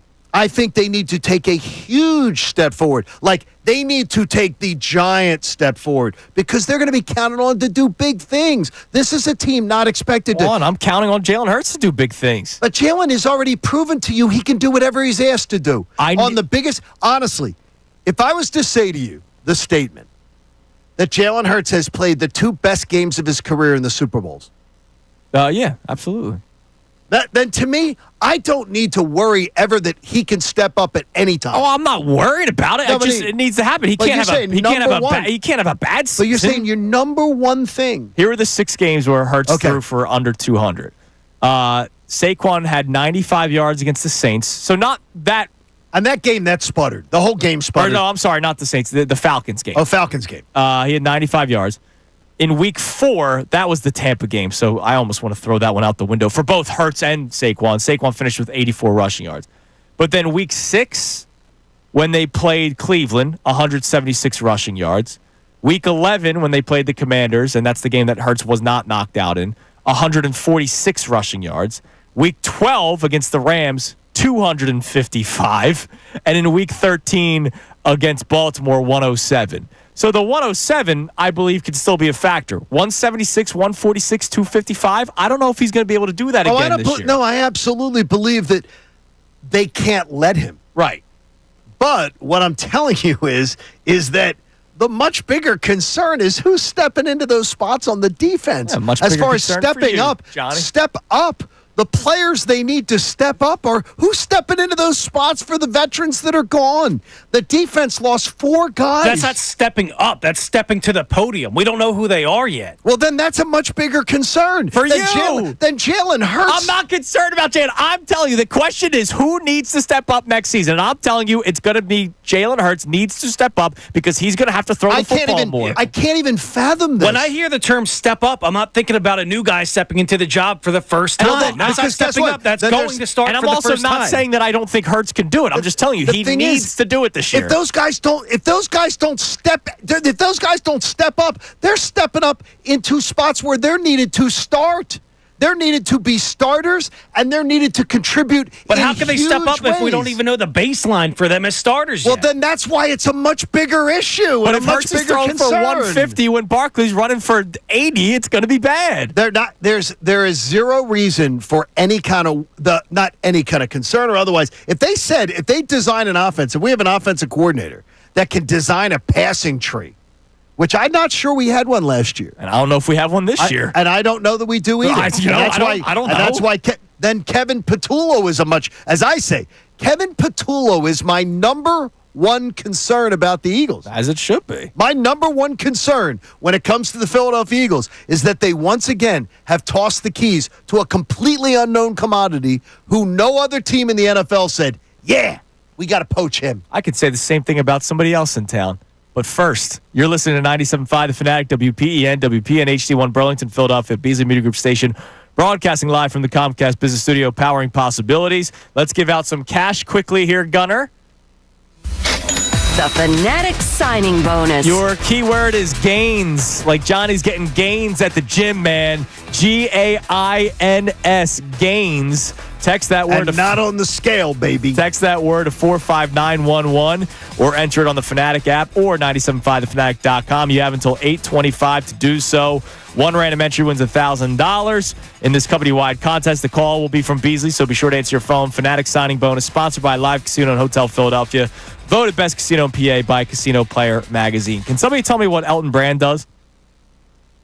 He turns down the Atlanta Hawks. He says yes, sir, no, sir, to Daryl Morey. He turned down the Atlanta Hawks for their job. Yeah, I saw that yesterday. Jake Fisher reported that Elton Brand is withdrawn. And one of the reasons, according to Jake Fisher, is that this is too big of an offseason to leave the Sixers. I don't know what he does. And I'm asking a legitimate question. Like, is he a part of some sort of recruitment because he played in the NBA? Maybe. That could be a part of it. I know that was a big deal when they first hired him to be the GM. This was before they brought in Daryl Morey. Remember, he was the GM before Daryl Morey got here, before they had a president of basketball operations.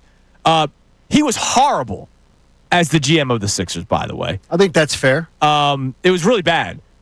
I just don't know what he does here. And I almost want to talk to Elton and say, why are you withdrawing yourself? Because nobody's looking at you as the guy that makes any moves here.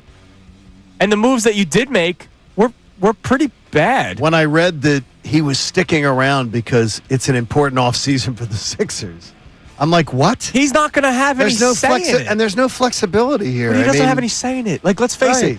He could make a suggestion, and if Daryl Morey says no to it, right, the answer's no. It's crazy. I don't know what he does here. What do you do? What is it exactly you do? And that's why I say I don't think anyone can answer that question to me, except maybe the man himself. I don't know that he could. And I like the guy. I've had numerous conversations. He is a very nice man. I just don't know what he does around here. I don't know why he, like, for your own career and life, take another job. Anyways, all right. Today's headlines with Brennan Gunn comes your way next. It is Kincade and Salciunas on this Wednesday morning here on 97.5 The Fanatic. We want to hear from you, so text us at 610.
6:12 here on Kincade Salciunas, 97.5 The Fanatic.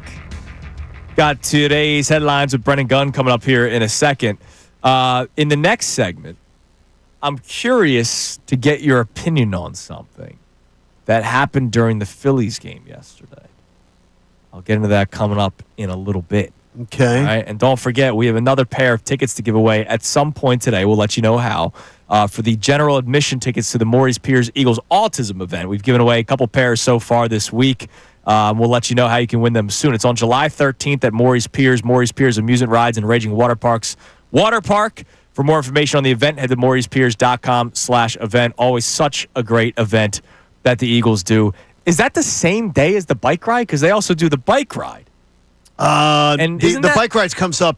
The bike ride comes up in May, isn't it? Okay, it's in May. I think the bike ride is coming up. Oh, and that's not to the shore. I'm thinking of the bike to the shore. Oh, you're talking about stuff. that's a different one, and Right. that's not the Eagles. Because could you imagine that being a whole day? You ride your bike down the Wildwood, and then you have to do the event later on I don't that think night? the Eagles do the bike ride to Wild. No, they don't. You're right. They Was do it last year A.J. Brown almost got smoked? Yes. Or was it? Yeah. Yeah, I think he went down. Like he did get hit. He did actually go Well, down. I know the one year Howard Eskin did during the Got Eagles hit by a bike car? ride. Yeah, the Eagles bike ride. Kiss anybody on the way down?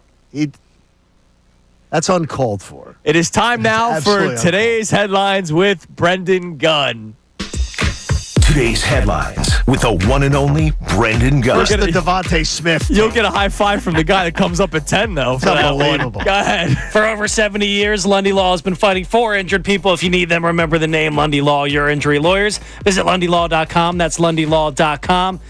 And we have a new home. You and your little quips, man. You're good. You're good. That's You're what- good. if I'm good for one thing. Delco's fine. It's Brendan Gunn, everybody. Alec is Boone. there a Delco Hall of Fame?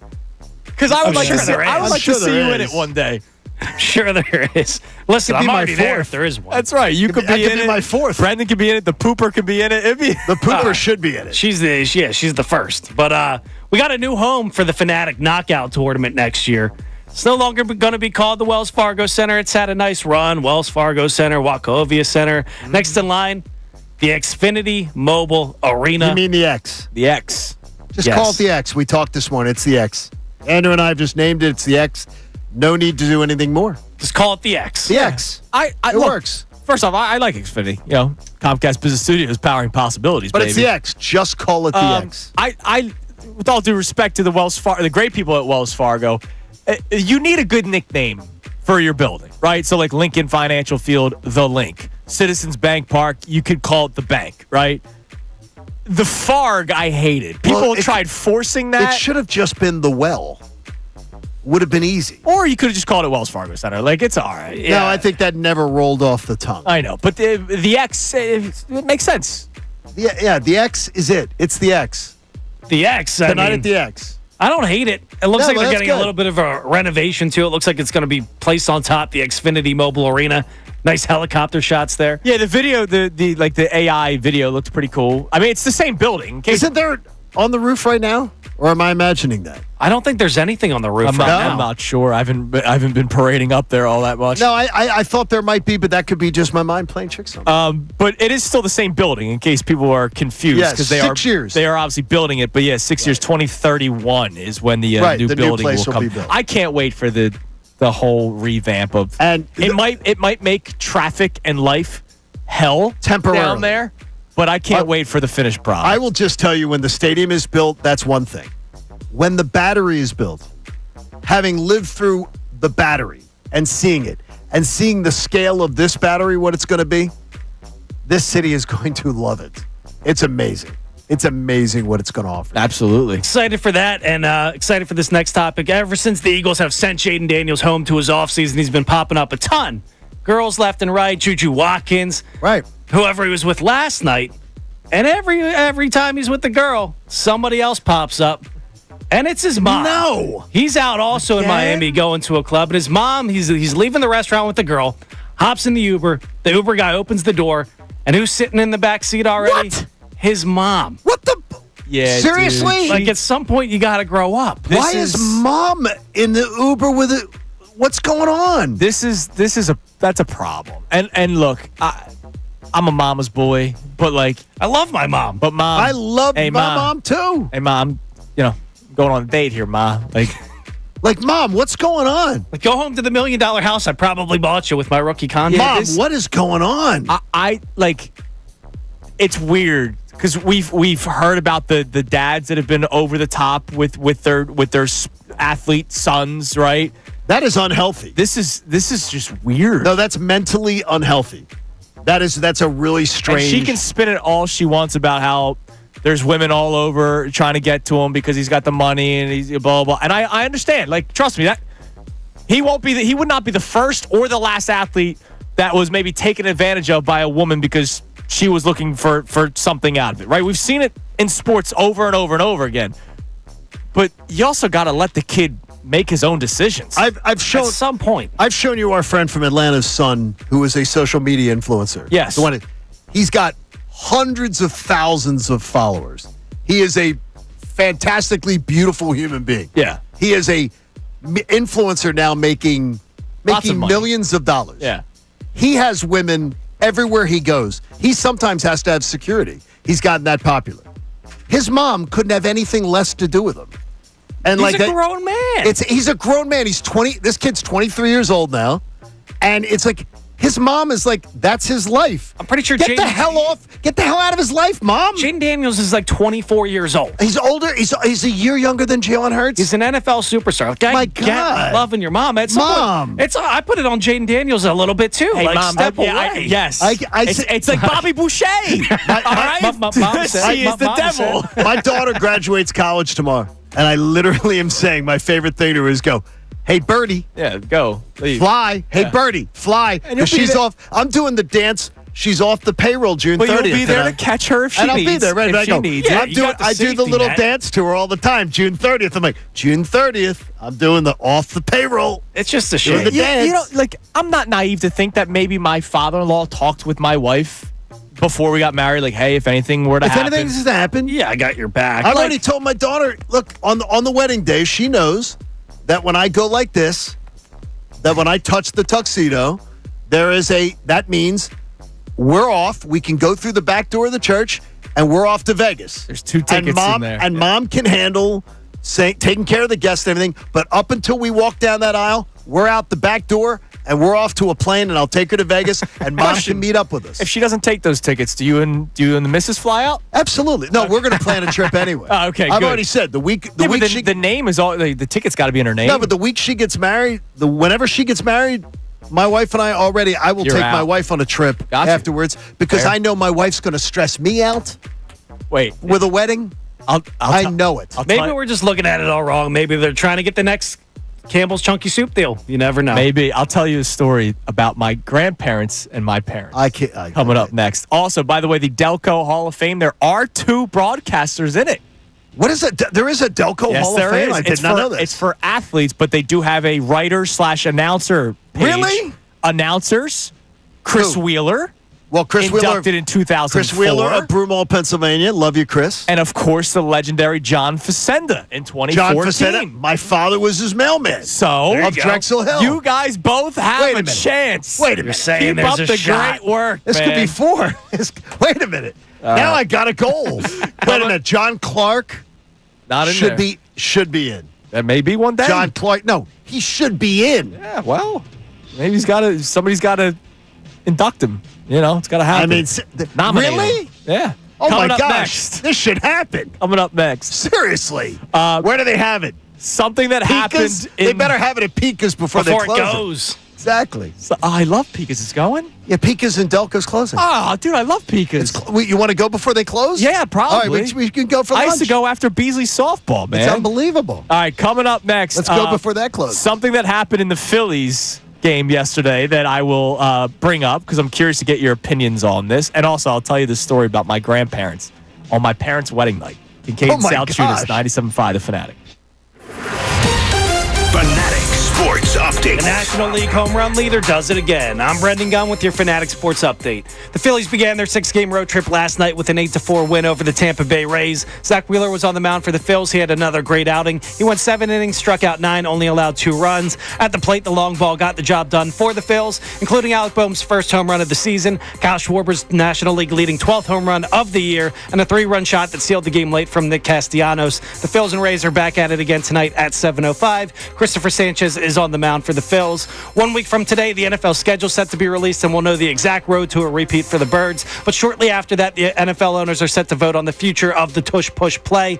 ESPN's Adam Schefter joined the show yesterday and says it does not sound promising. That play is going to remain legal. I believe that the tush-push was on the way to being outlawed in the National Football League. I haven't heard or seen anything that's going to change my mind about that. We'll keep you updated on any news surrounding that storyline in the next 2 weeks. And we have a new arena in town. Well, sort of. The building once known as the Wells Fargo Center will be going under a name change coming up. Starting September 1st, Xfinity Mobile Arena will be the new name of the arena downtown. This update was brought to you by Hand & Stone. This Mother's Day, skip the pretty candles and give her something pretty amazing. Rest and renewal at Hand & Stone. A soothing massage, a refreshing facial. So no more mom gifts. Visit handandstone.com today.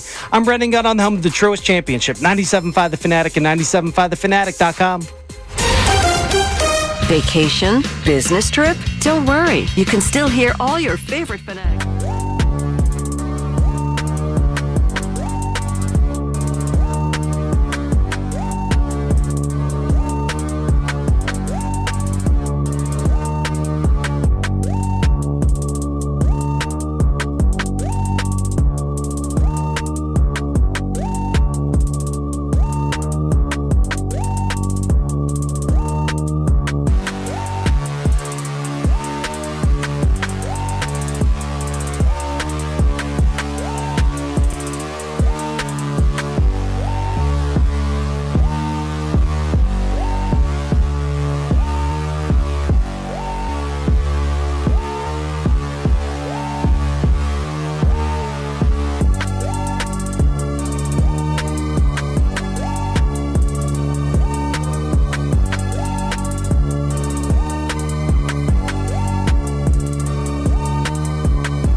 here on Kincade Salciunas, 97.5 The Fanatic. All right, Gunnar, give us a text message on our Eagles-related topic. Then I'll tell you this quick story about my grandparents. May they rest in peace. And, of course, something that happened in the Phillies game yesterday I want to talk about. But what do we got on the text line about today's topic, about the Eagle player, the player on the Eagles that needs to step up next season? No name on this one. I think John may like to hear it. The guy that needs to step up is the guy that cost us a ton of points last year, Jake Elliott. Yes. Yeah. Big time, Jake Elliott. I can't believe, by the way, if you look at the third-day kickers that were drafted, some of the best kickers that have ever kicked in college football. Well, our man from Temple went undrafted, and they didn't even pick him up. Well, I think he went to the Colts. He went to the Colts, yeah. I think. He's going to be in a dome. Yeah, which and helps. He'll probably kick for... He'll break the record. He'll probably kick for 12 years. Yeah, he'll break the record. I can't believe the Eagles didn't go get a kicker. To even... I don't know. I'm sort of done talking about it because I think they're just... See how it plays out. Hopefully, it's a bounce back year, John. The worst All-time great right there. No, it's great. An all-time great right there. He is an all-time great, and it's no question he's an all-time great. Yeah. He was also the worst kicker in the NFL last year from 50 yards, and that is unacceptable. And then in the playoffs, in the snow against the Rams, yeah, it doesn't. He's drilling field goals. Let's do Super another Bowl year. point record, wasn't it? That's good. Yeah. That's The Rams game was nuts. That he literally drilled everything, despite having a horrible season. It was wild.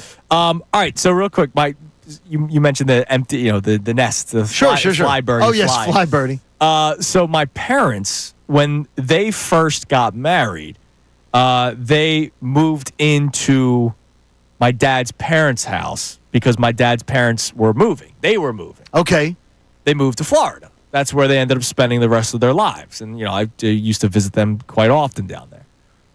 They decided to just leave my parents' wedding without telling them, during the reception. And then the next day, my dad's like, where are they? And they were on their way down to Florida. What? They had no idea. They just left? My parents were having a great time. The reception went later and later because it was at the Lithuanian Hall. So my parents were they did everything. God bless them. They were the money that they were getting in envelopes. Okay. They were paying the band to stay longer. That's awesome. It's a great story. But my grandparents, they were older. They were my dad's the youngest of four, and it's like a 20-year age gap. So my grandparents were older. So they were just like, yeah, we're out here, and we're going to move to Florida. Irish goodbye, the Lithuanian wedding. Not just the wedding. The state of New Jersey and the state of Pennsylvania, they drove down to Florida. It's like getting the Kincades to exit a party. Same type of thing. Hard to do. Oh, gosh. Yeah. Impossible. Like they said, is that Betty, when she died, now no Kincade event will ever be able to end. Only my little cousin Michelle. I said my little cousin. She's older than me, but she's Chief Dan's wife. Yeah. She's little, but she's she can clear a house. But there's very few that can. The events just go on and on and on. I'm not afraid to say, all right, guys, say time to get out. Oh my gosh, my mom could clear a house. My son, wrap it up. My son's got to go to bed is the best excuse.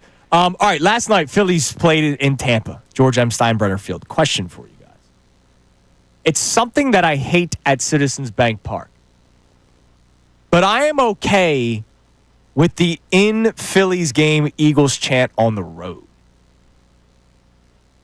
Your feelings on the EAGLES during a Phillies game? Dude, I texted my buddies the second that happened and said it just ruined that home run for me. So it ruined the home run for you. Oh, it took all the joy away on from me. the road? Why is it a problem? It's great. I like it on the road because it's the rallying cry when you're taking over an opposing stadium, which, by the way, yesterday there were more Phillies fans than Rays fans. That's kind of common, I would say. I don't know that was true. We could try to text. I don't know It sounded like a home game for the Phils to me. It did. Really? Text. You got people. Yeah, I'll ask. I'm curious to see what they say because I told you my buddy went down there, and I know other people have since reached out saying we also went down there. There's also people that have just left Philly to live down in the Florida area, so I'm sure there's a lot of Phillies fans that just relocated. But I'm cool with it on the road because I think it's a rallying cry like Philadelphia took over your building. Yeah, it is. So it ruined the home run for you? Dude, I texted it expeditiously last night. It was right after the 9:15, right Castellanos. after it. Yep, it was exactly. right after the because I tweeted out sounds like there's a healthy amount of Philly fans in Tampa after that Eagles chant. And then Castellanos hit the home run, and I said, wow. And there's another one right after the bomb by Castellanos. I celebrate. I did a hashtag ring the bell and an eagle emoji tweet. I think it's fantastic on the road at any time because it's Philly civic pride. Yeah, I feel like an old man yelling at the cloud, but it gets under my skin so much. Like, Really? we have a baseball team right We have there in front of you. Now, you can't go, let's go Phillies, because that would sound like ridiculous. But, like, there's no chant for that. Just leave the Eagles at home. So I get it. And there's people that responded that feel the same way as you. But to me, I agree when it's at home. I don't want to hear it at Citizens Bank Park because you're in the Philly stadium. But when you're on the road, to your point, there is no Phillies chant that's catchy. If you're trying, as soon as you go, "Eee!" you can get every Eagles fan around you to continue the chant. And so when you're on the road and you're trying to take over a building and pee on the fire hydrant, you do that E, and everybody else follows. See, maybe it's because I associate it when the Phillies stink. That's when you hear it the most. I Like, know. I heard it walking out of that NLCS Game 7 in 2023, and I'm like, how is that where your brain goes? Yeah, my brain is, I'm miserable. I want to go drink and fall asleep. Well, I always am wondering why everybody's so offended by it.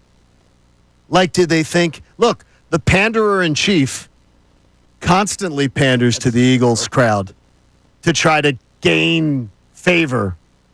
He the Cowboys constantly fan. panders, and Well, he's a Cowboys fan and pretends to be an Eagles All right, fan. but what do you think about it Look, when it's at Citizens Bank Park? I love Bryce Harper as a Philly, but Bryce Harper panders to Eagles Yeah, fans, he and does. he's not even an Eagles fan. He's a Cowboys How fan. do you feel about the chant at Citizens Bank Park then? Because I don't like it. I think it's totally harmless. Like it's like I don't have the bandwidth to worry about. I feel like it slights the team. it slights the team. I feel like it slights the team. So wait, this when I was in Clearwater.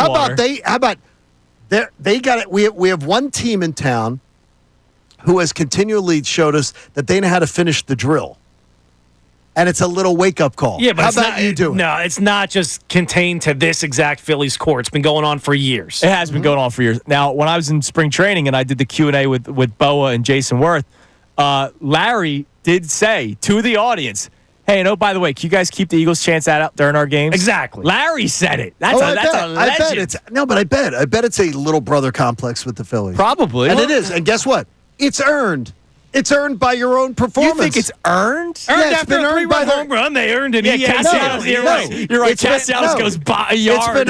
It's been earned by their own lack of headlines from themselves. It's the Eagles are the darlings of the Yeah, town. but you know what? They also do it when the Phillies are winning. You guys aren't old enough to remember when the Phillies were the darlings and the Eagles were Hell the yeah, they were. secondary. And the Eagles were secondary in this town for a long time. Not anymore, man. They're not anymore. So I'm curious if people want to chime in on this as well. 610-632-0975 via the text line.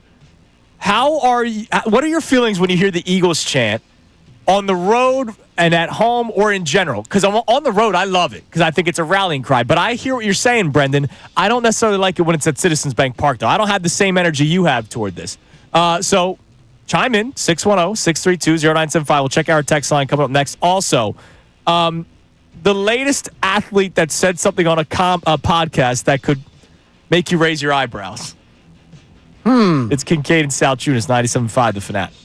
Mike Missanelli. What is it about Trey Turner that makes you think?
Oh, Kincade Salciunas, 97.5, The Fanatic.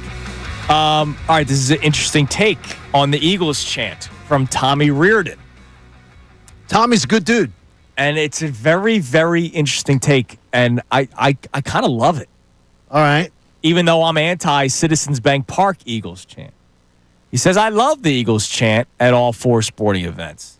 I believe it represents Philly sports fans and also helps weed out the non-4 for 4.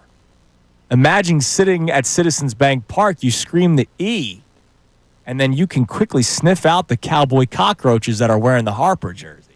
And you know what? And Harper would be one of the cowboy cockroaches wearing a Phillies jersey.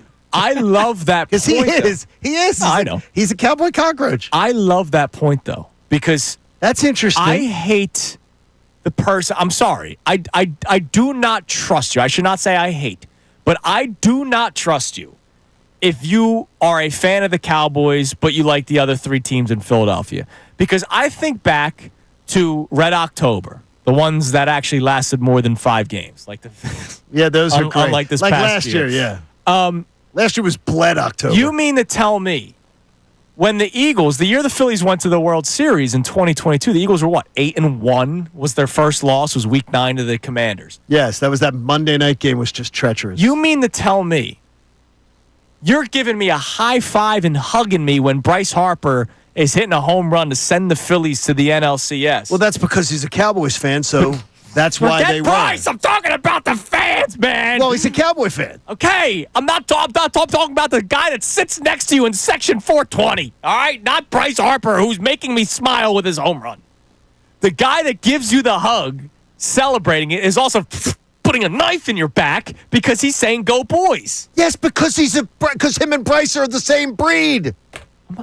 Fine, because him and Bryce share when that. Reese Hoskins hit a home run. Well, then that's different. When Reese Hoskins did the bat spike and I'm hugging somebody, that person might be stabbing me in the hip. By the way, Reese isn't an Eagles fan either. I don't. But care. They're not from Philadelphia. I don't care, John. What I'm saying is the fan that claims to be a Phillies fan is also from Philadelphia, but somehow supports the Cowboys. See, if he's a so Cowboys I can't fan, trust you. If he's a Cowboys fan, I can't trust him either. I know a buddy or two that is not a 4 for 4, not a Cowboys fan, that loves the Phillies. Let's all be inclusive here. It's 2025. No, I can't trust them. No. Listen, I will not attend a sporting event with somebody that is not a they want to be in the building, fine, but I cannot sit. Like, I'm not going to say, hey, pal, I know that you like the Knicks, but let's go to the Phillies game together because you like the Phillies. Because no, if we're at a Phillies game at the same time of an NBA playoff game, which the Sixers and Knicks played each other just last year, and Josh Hart hits his 18th three when he didn't hit 18 all season, and he's clapping while Bryce Harper's round the bases, that same guy's going to stab me in the back. Look, there's people who are just not raised right. Absolutely. And and it's raised to like go, hey, you like attended this college, but you're going to root for another college you didn't attend. Who are you talking about there? You're going to root for a college in Indiana, who most people in Delco couldn't even find Indiana on a map. But we're going to root for a college there we have no association with, and then we're going to root for a college on the main line that we didn't attend, and then we're going to get a diploma from another college. Yeah, well. I went there 2 days a week for a year and a half. Some people weren't raised right. That's all you can say. When it comes to the 4 for 4 Philadelphia sports team stuff, I can't trust a person that will, try to jump. I don't like the people that say, "Oh, I'm now a Philadelphia fan. I was raised." I don't care, man. You used to hate all my teams, and now all of a sudden you want to be a part of this. Whenever I hear these BS people, I always laugh because I'm like, I lived outside here for 26 years of my life. Yeah. And I never, ever lost my allegiance. Didn't have a problem with it. And I worked in sports. Yeah. And I never had a problem losing my allegiance. And it's ridiculous. But here's one more point with this. Like the people that aren't like the 4 for 4 thing, right? To Tommy's tweet. You are actively rooting against a team in the same city that you're rooting for. That, to me, will forever be one of the strangest things. I just pity them because the team they don't root for 9 times out of 10 is always the Eagles. They have another NFL team. And it's the best team in the town. I love that part of it the most. Yeah, Like, that's the part of it that I love. And the I know most. people that have since jumped since the success of the Eagles. And What do you mean? I look you at mean they're now? They're now Eagles fans, and I look at How them wow. sideways. You mean you're like you There are know people- who these yes. people are? Yeah. I grew up in an area where my bus had like 10 Cowboys fans on it. Oh, my And now all of a gosh. sudden they're Philadelphia sports fans. Oh, you can't do that. No, That's that's horrible. Oh, they can't. No, you can't. You gotta let them. ride with your sucky team till the because end. they want to be a part of the party. That's what it comes down I to. think every No, one you're of not them. a sports fan. I think every one of them needs to be outed. Damn right. Every single one of them because you're not. That's not welcome. That's not welcome. Like, I just can't get not being a 4-for-4 guy. I mean, it's the community here that's the best in the world. Yeah. Like, and you're missing out on the Eagles 9 times out of 10. It's the one everybody loves. That's All right. incredible. Real quick, remember how we would always question Darius Slay and if it rubbed people the wrong way, like the stuff he would say about his teammates, or Sure. remember he gave his top 5 quarterbacks, Right. or his elite quarterbacks, and Hurts wasn't one of them, right? Yes. So Tyreek Hill yesterday on his podcast gave his top. And he never does anything that's No, in the least no. bit. He gave his top 5 quarterbacks: Okay. Lamar, Allen, Mahomes, Burrow, which, like, I feel like that's on everybody's list. I think that's probably there on everybody's top 5. He Is that then, fair? His 5th was Baker, which Baker's a good quarterback. I would not Baker's consider a him. good quarterback. I would not consider him a top 5 quarterback. No. Now, of course, everybody is going, "Uh-oh, he didn't say Tua." Tua shouldn't be a top 5. So here's the deal. Yes, you're right, but there are people that are like, "Oh my God, should he have been even talking about this?" At what point You're allowed to talk do about we have that. to come to terms that athletes who have podcasts don't need to sugarcoat just because they play on a team? Tua Tagovailoa should never be talked about as a top 5 quarterback. No. So stop. Even though he's paid like well, which is He crazy. should never be talked about as a top 5. Yeah, it's not a team concern. The concern is Tyreek Hill shouldn't have a podcast. Not everybody should have a Right, podcast. right. Like, That's no, true. There's no market for that. But like, we want honesty. How many times do we ask for honesty from athletes? But then sometimes it could lead to drama. I don't know how Tua's handling it, right? Nobody's asked him. But like, I don't understand why there's outrage when somebody doesn't include their own quarterback or include whatever. Like, who are your top 5 favorite players in Like the if NFL? someone on the Eagles gives top 5 quarterbacks and doesn't list Jalen Hurts, and those 4 quarterbacks are on the list, I need to hear the 5th. Yeah. And if I hear the 5th and I think it's reasonable, I'm like, so what? Yeah. Like, so what? Like if somebody on the Eagles picked Baker Mayfield over Jalen Hurts, Then I'd I be would like, say whoa, BS. Whoa, what's going on here? I'd go BS.com, even though Baker has outplayed Jalen every time they've been head-to-head. Well, I know Devontae Smith has gone on record saying he doesn't agree with Darius Slay, but you guys are telling me you'd have more of a problem with him demanding the ball more than going on a podcast and saying that he just wants the Jalen Hurts is not a top 5 quarterback? Yeah, I would have a problem with one of the winningest franchises in the NFL if a player who is absolutely getting 1,000-yard seasons and everything He's not, was though. complaining. He is. He's averaged 1,000 yards for his career, hasn't he? Yeah, but he's been compared to Reggie Wayne. Reggie Wayne had 8, and he had multiple over 1,300. I'm not worried about his I'm not worried statistics. about it at all.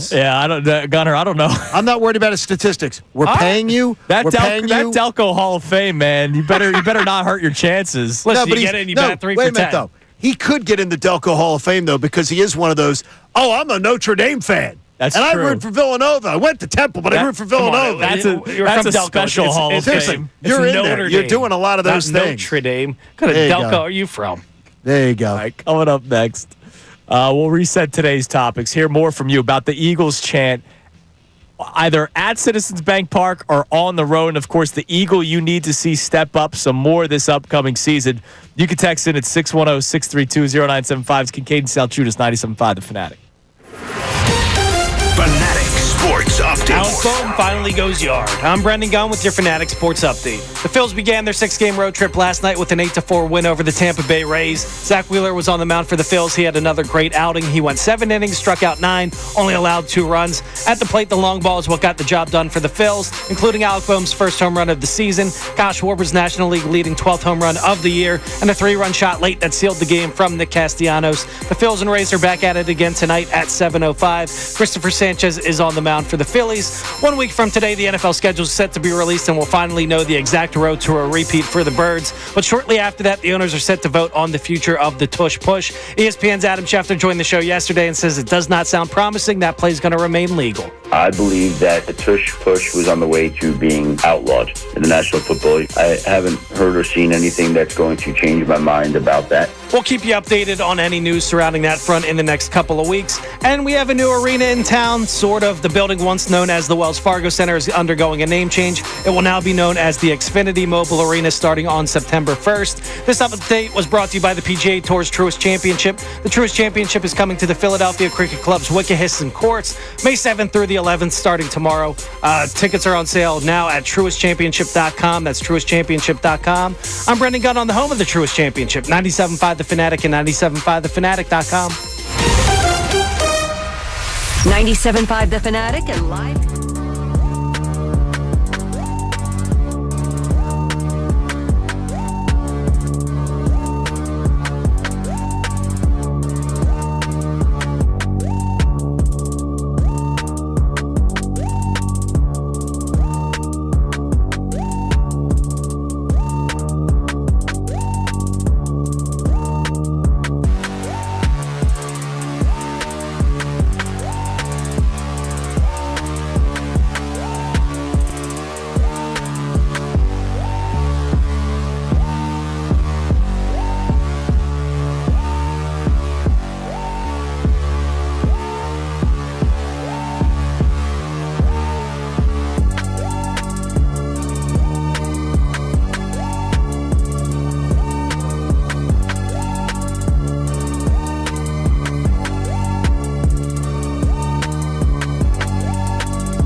Salciunas, 97.5 The Fanatic. The question for you before we reset the show. Do you guys ever feel good for a player that isn't on one of your favorite teams? Like you just feel good for the person. Sure. I'm having that moment with Halliburton right now. I wanted him to be a Sixer, so Well, yes. Yeah. And he's now showing why I did want him to be a Sixer. Oh, now he's showing it. But yeah, well, it could have been earlier, Yeah. surrounded by better players if he had been here. I just he got voted. The Athletic does the anonymous player poll, just like every league does. But they had the anonymous player poll, and Tyrese Halliburton, by his peers, was voted the most overrated player in the NBA. And he has now since come out and just balled in these playoffs. Big part of that first round series win against the Bucks. He hit the game-winning shot, and he did it again last night. The Pacers are now up 2-0 over the Cavs in their first round playoff matchup. Now, I know there's a lot of people that go, if you don't play for Philadelphia, I hate you, right? Like, I know there's a lot of people, especially around here, right? We take a lot of pride in our players. But he's a guy that I feel good for. Am I sitting here rooting for him? Like, no. But him hitting the big shot while there's overrated chance happening I think it's fantastic. in Cleveland, I think that's pretty cool. That's the beauty of sports. I really did want that deal. I just wanted, but then again, I just wanted anything that would have gotten him out of town. That would have gotten Ben Simmons out of town. Yeah. It was. I mean, he's between those two guys, between Halliburton and James Harden. But James Harden wasn't even on the table back then. Like he wasn't on the Was table. that the first one? It was there was the summer. That was the summer deal. The summer deal was the Halliburton deal. That was the deal during the offseason. No, it was at the same time. I'm pretty sure. The summer deal was the Halliburton deal. That was the deal during the offseason that was being talked about. I remember that was early. I remember Halliburton on a podcast. Yeah, he talked about it. Yeah, how his agent told him, "Hey, you're getting traded to the Sixers," and then he said, "Oh wait, never mind, they're going in a different direction." But that was the summer they talked about the Halliburton deal being on the table. Okay, well maybe then eventually they turned their attention to Harden and they just didn't know they were figuring out ways to make it work. The Harden deal, that was a freaking great return for Ben Simmons. That was a great return. It was I great. mean, that was you couldn't ask for a better return. I remember the tears shed that they got rid of Andre Drummond in that deal. Seth Curry too was in that deal. Seth Curry was now the Seth Curry that was thing, one you're upset that he was gone, and they missed him. They missed a 3-point shooter in that. They've missed that 3-point shooter since. Oh yeah. Since he's left. Absolutely. They've missed it. All right, you're listening to 97.5 The Fanatic, WPEN, WPN HD1, Burlington, Philadelphia, a BZ Media Group station, broadcasting live from the Comcast Business Studio, powering possibilities. We've been asking you all today to answer the question, the number one Eagle or an Eagle that you want to see step up from last year to this year because of the changes, obviously, with the players on defense, and that's why John goes defense first with his answers. I say Jalen Hurts just because of the number of carries that Saquon Barkley had last year. You're going to need, not expect, need for Jalen Hurts to throw more this year, and I expect him to be able to do it. I just want to make that clear in case anyone is misunderstanding what I'm saying. I expect him to do it. You just don't expect him to be able to do that workload again. But no, I'm saying Jalen's going to have to do But you expect more. Jalen will be able to do. Yeah, like Jalen can't have 6 of his 14 games throw for under 200 yards. Absolutely. Right? When Saquon will not be running as effectively or as much this year. Correct. Or, to your point, You're not doubting Jalen. They should not ask him to do as much this year. Correct. Because you're going to want him to be as concerned for the playoffs as possible. Tomorrow morning we're going to talk about this, and it's going to be it'll be easy. Yeah, I'm not looking forward to it. No. I think you'll see it. It'll add to my point, but I'm not looking forward to it's going to add to the your information. Point. I got you. All right, what are the people saying on the text line this morning, Gunner? You could text in at 610-632-0975. And coming up in a little bit, I can't wait for the next segment. It's one of those I'm already kind of looking ahead, Johnny. I'm very excited for something. Okay. But go ahead, what we got on the text line? Yeah, we got Hugh and Media checking in. Says, I know it was discussed earlier, but I have to echo the texter from earlier. Bryce Huff has to become the third pass rusher on third downs. We don't need him to be great. We just need him to be consistent. That sucks, though. We don't need him to be great. But I get it. It might come down to he is just your third down pass rusher, which, by the way, if he does that effectively, would be 50 times more than what he did last year. Right? Just how many sacks did he have any sacks last year? I think he got that one. Who was it against? Hold on. Jacksonville, maybe? Wasn't. Yeah, it was a quiet year. Let me go to the game logs. He had 2.5 sacks last year, for the Philadelphia Eagles. Let's see. Browns game? I'm at the game logs here. He had quiet. Oh man. He had a sack against Dallas. First Dallas game, right? Yes. First Dallas game. The Giants, the first Giants game, and then a half a sack against Cleveland. So And three of the worst opponents you played. And I remember this. Somebody wrote, and I forget who, and we may have talked to them about it. And I don't know if it was Jeff, so I'm not trying to just say that it was Jeff McClain, but we talked to him on a weekly basis. Somebody said at one point last year, well, if you look at his last 5 games, he's had 2.5 sacks. Number one, that's still not good enough because you paid him the most money in the offseason out of all the players you acquired last year. And number two, we can't just ignore the first 4 weeks being horrible. Like you can't do that. And then unfortunately he had the wrist injury, and that's why he missed some time. But it's not like he came back and was some big part of the playoff run. They benched him in the Super Bowl. Which that's another thing. Like I know DeCecco, I love the insight that DeCecco gives us. He said that Bryce Huff was like the utmost professional. He was about that, which is amazing. I was just wondering whether or not he would have been back on the team for literally that reason. Do you remember? I said, you know what? I've never asked Andrew this, and if he's listening, he can text me. Do you remember seeing him at the parade? No, I don't either. No, I don't remember a lot of that parade. But, I mean, it's always the guys that are paid handsomely that act responsible in the locker room when they're benched or whatnot. James Bradbury was the same way. Bryce Huff is the same way. Bradbury, very much so. It's much different when you're not paid handsomely. Which, by the way, is back to the parade. Like, I don't know how many people are picking Bryce Huff out of a crowd of people. Like, when you're getting your phones out, look, there's Jordan Mailata. Not hard to miss the 7-foot Aussie. I got you. Right, and obviously everyone knows who Jalen looks like, and plus you're looking to scream Jalen because he won Super Bowl MVP. Nobody's looking to scream Bryce Huff. I got you. Way to be there. Yeah, I got you. I don't remember ever seeing any video of him or anything though, and I know what he looks like. Why would anybody be dying to take a video? I don't think Bryce Huff? I'm not saying there was tons of video coverage of the parade. Tons of players walking around, milling around, up on the bus. I never remember seeing him, and I remember seeing other.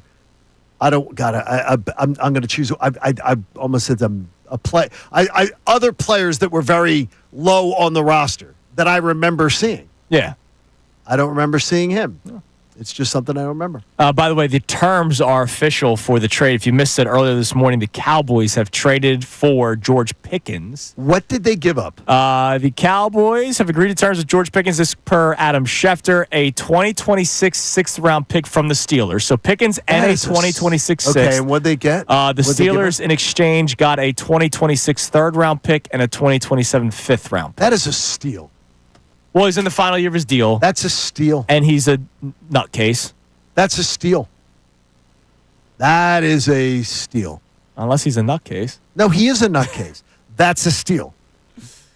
Wow. Dallas has won. Dallas wins that trade. Well, hold on a second. Is it a steal if they don't bring him back? If he helps them, if he has a great year, that's a steal. Yeah, that's a steal. That's a steal. Dallas gave up nothing. Yeah, they desperately needed somebody else to pair with CeeDee Lamb. That changes everything for their offense. They've had Michael Gallup. Who's been banged up. Who else have they had? Brandon Cooks was like 95 years old playing for them last year, right? Yeah, he's no good. Yeah, I mean, they do need some. And look, he's a talented player. Nobody's saying that George Pickens isn't talented. It's just he's a lot. And, it's not like Dallas is like a friendly confines location. Well, that's it. Look, everybody hates Dallas. I hate Dallas too. Yeah. That's a steal. That is absolutely a steal. I would say you got to hope that he's that talented. CeeDee has to line up in the slot against the Birds, so Cooper's on him, and then Quinyon gets to cover George Pickens. He takes the lid off that. He takes the lid off that offense. That is a dynamic pair. Now, really, if they don't really bring him good. back, you're still giving up two picks for 1 year for a rental. I got you. I have no idea why they wouldn't bring him back. Like if he's a lot. Yeah, Deontay Johnson's bounced around 17 times already. It could right? be. All right, coming up next. Yeah, he's a lot better than Deontay Johnson. No, he definitely is. Have you ever read something and said to yourself, "This can't be real," and then you realize that it's real? Yep.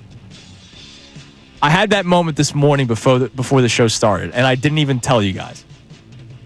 I'm very excited for your reactions. It's Kincade Salciunas. It's about sports and law. Maybe we can get Bill and Mike in on this. Kincade Salciunas, 97.5 The Fanatic. Connor.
Kincade Salciunas, 97.5 The Fanatic.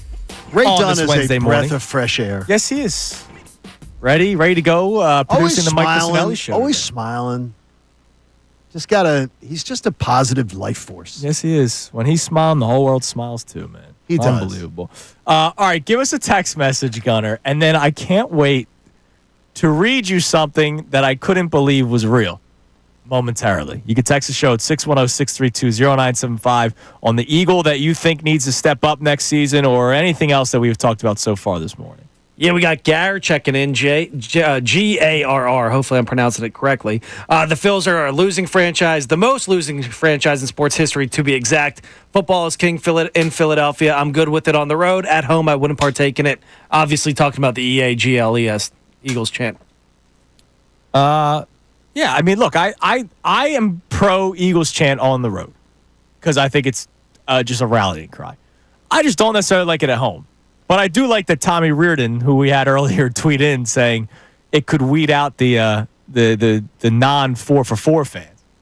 Because if they don't follow suit with the Eagles chant, that means there's a legitimate shot that they could be a Cowboys fan or a Giants fan or another one of these horrible franchises that you somehow spit in the face of your fellow Philadelphian despite you trying to celebrate a Phillies, Sixers, or Flyers win. Hate it. All right. I just don't. I look at it as a civic pride thing. I don't look at it as anything else. I really do. I just look at it as it's civic pride. I don't look at it as people taking a shot at the team that they're at the game. Sometimes when they're losing, They do it when they're losing. it's 100% a shot.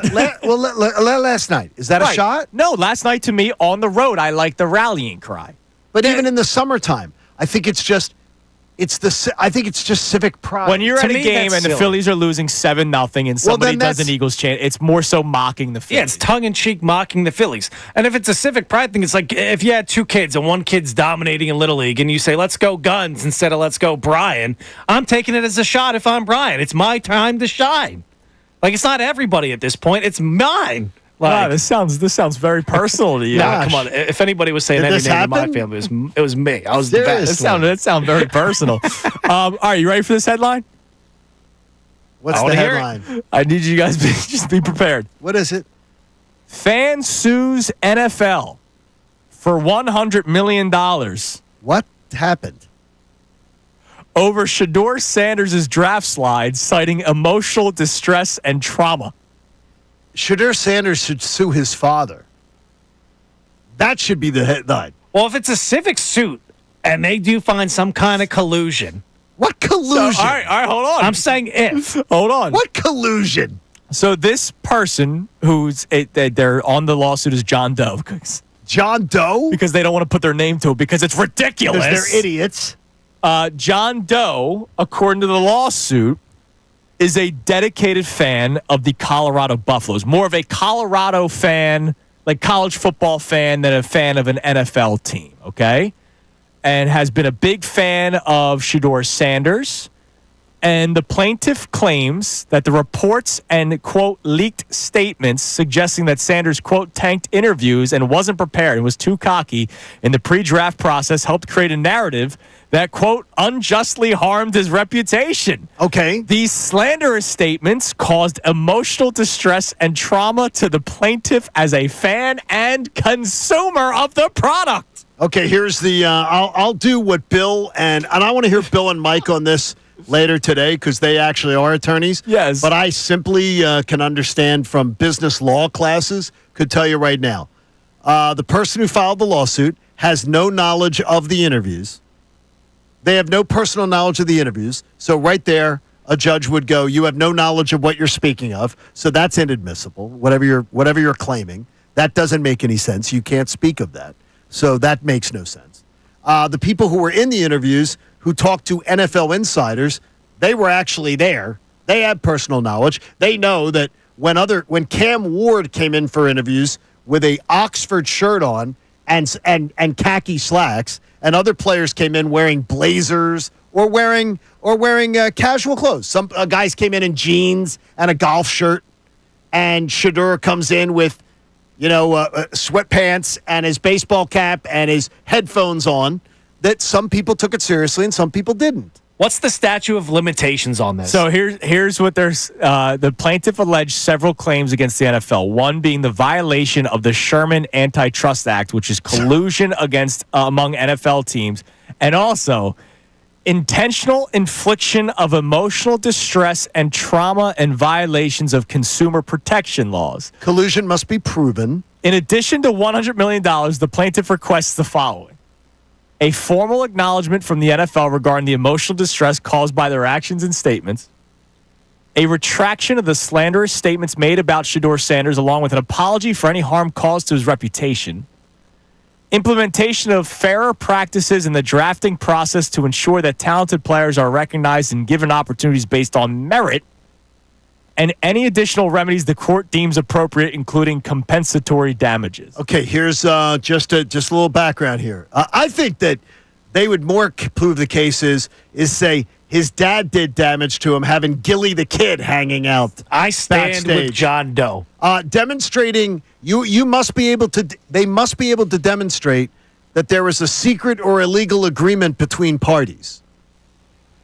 But How is this fan going to demonstrate that there was a secret or illegal? They did the same to Brady Quinn in 07. I'm joining the civil suit. and Aaron Rodgers. And Aaron Rodgers. Yeah, you got a great point. I mean, this is so stupid. It's just, I find it so fun. Like, look, it would be wild if, like, Shedeur Sanders was trying to do it, but, like, this is just a fan. This is a Colorado Buffaloes fan. Was so upset about the draft slide that he took the time to find a lawyer and come up with the correct wording to try to get $100 million from the NFL. Give me John Doe's number. I want in on by this. the way, Punitive damages. The only way that it can be proven is it must be proven directly through witness statements or incriminating documents. So this jabroni who filed this It's his lawsuit well-being, John. cannot get these statements. If I'm the Falcons GM or what Falcons defensive coordinator's kid, I'm hopping in on this. I got to make up that $100,000 somehow.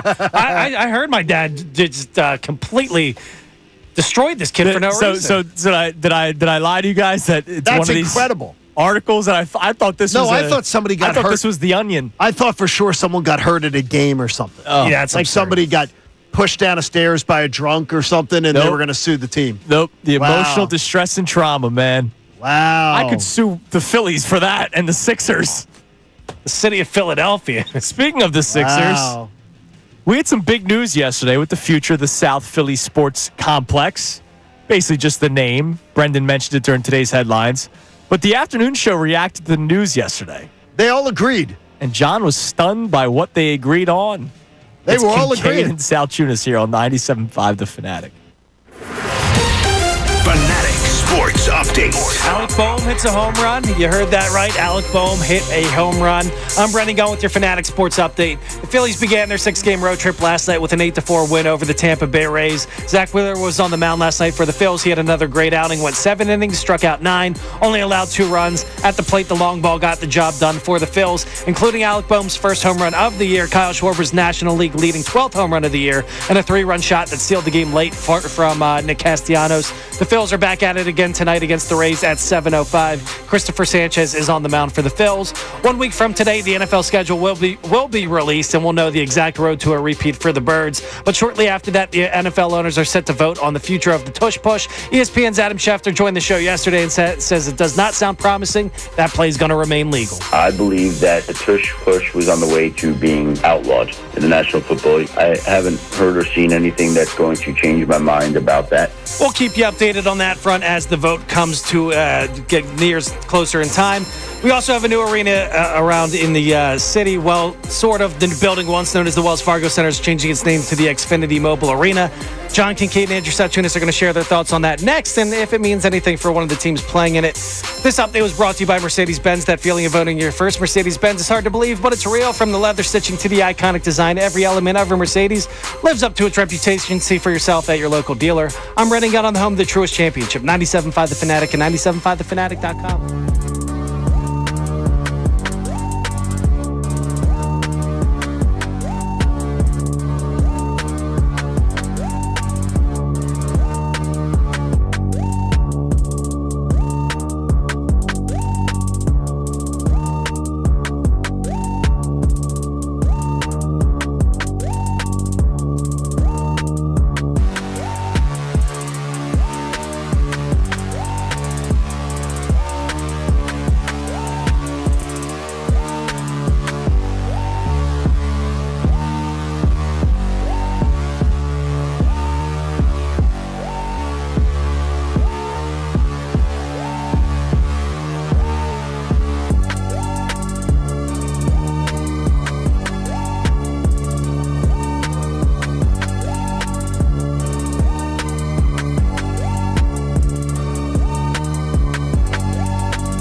Salciunas, 975 The Fanatic. The things that make you anxious sometimes make me laugh.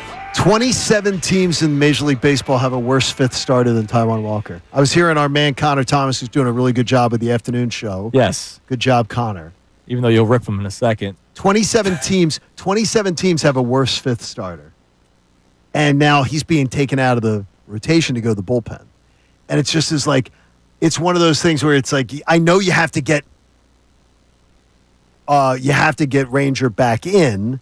Yes. And because of Ranger's back issues, because of being out of shape, you can't have him getting up and down, Ranger and down. Suarez is the better pitcher, period. Oh, I think he is, Yeah. but he's also the guy who has shown he can be a bullpen pitcher. Yeah. What does having the best fifth starter in baseball do for you? No, I'm just saying is that he's finally a guy who you're getting something out of the investment. Then trade him. No, but I don't think anyone's going to trade for that contract right now. Well, if he's the best fifth starter, fifth starter in baseball. If you got 6 more starts out of him, 7 more starts out of him, and you only have a year and a half left on the contract, I think you potentially could, eating a little bit of the money, I think you could get somebody to take him. So I'm thinking of that, being able to get that contract off the books. You could toss a little bit of the money, eat a little bit of the money, and get that off the books, and then be able to slide Ranger in. But I understand the Phillies' idea because Ranger can't be put. Because of the back issues, which happens because when you're carrying a lot of weight in your midsection, you can't be. You have those weight issues in your back.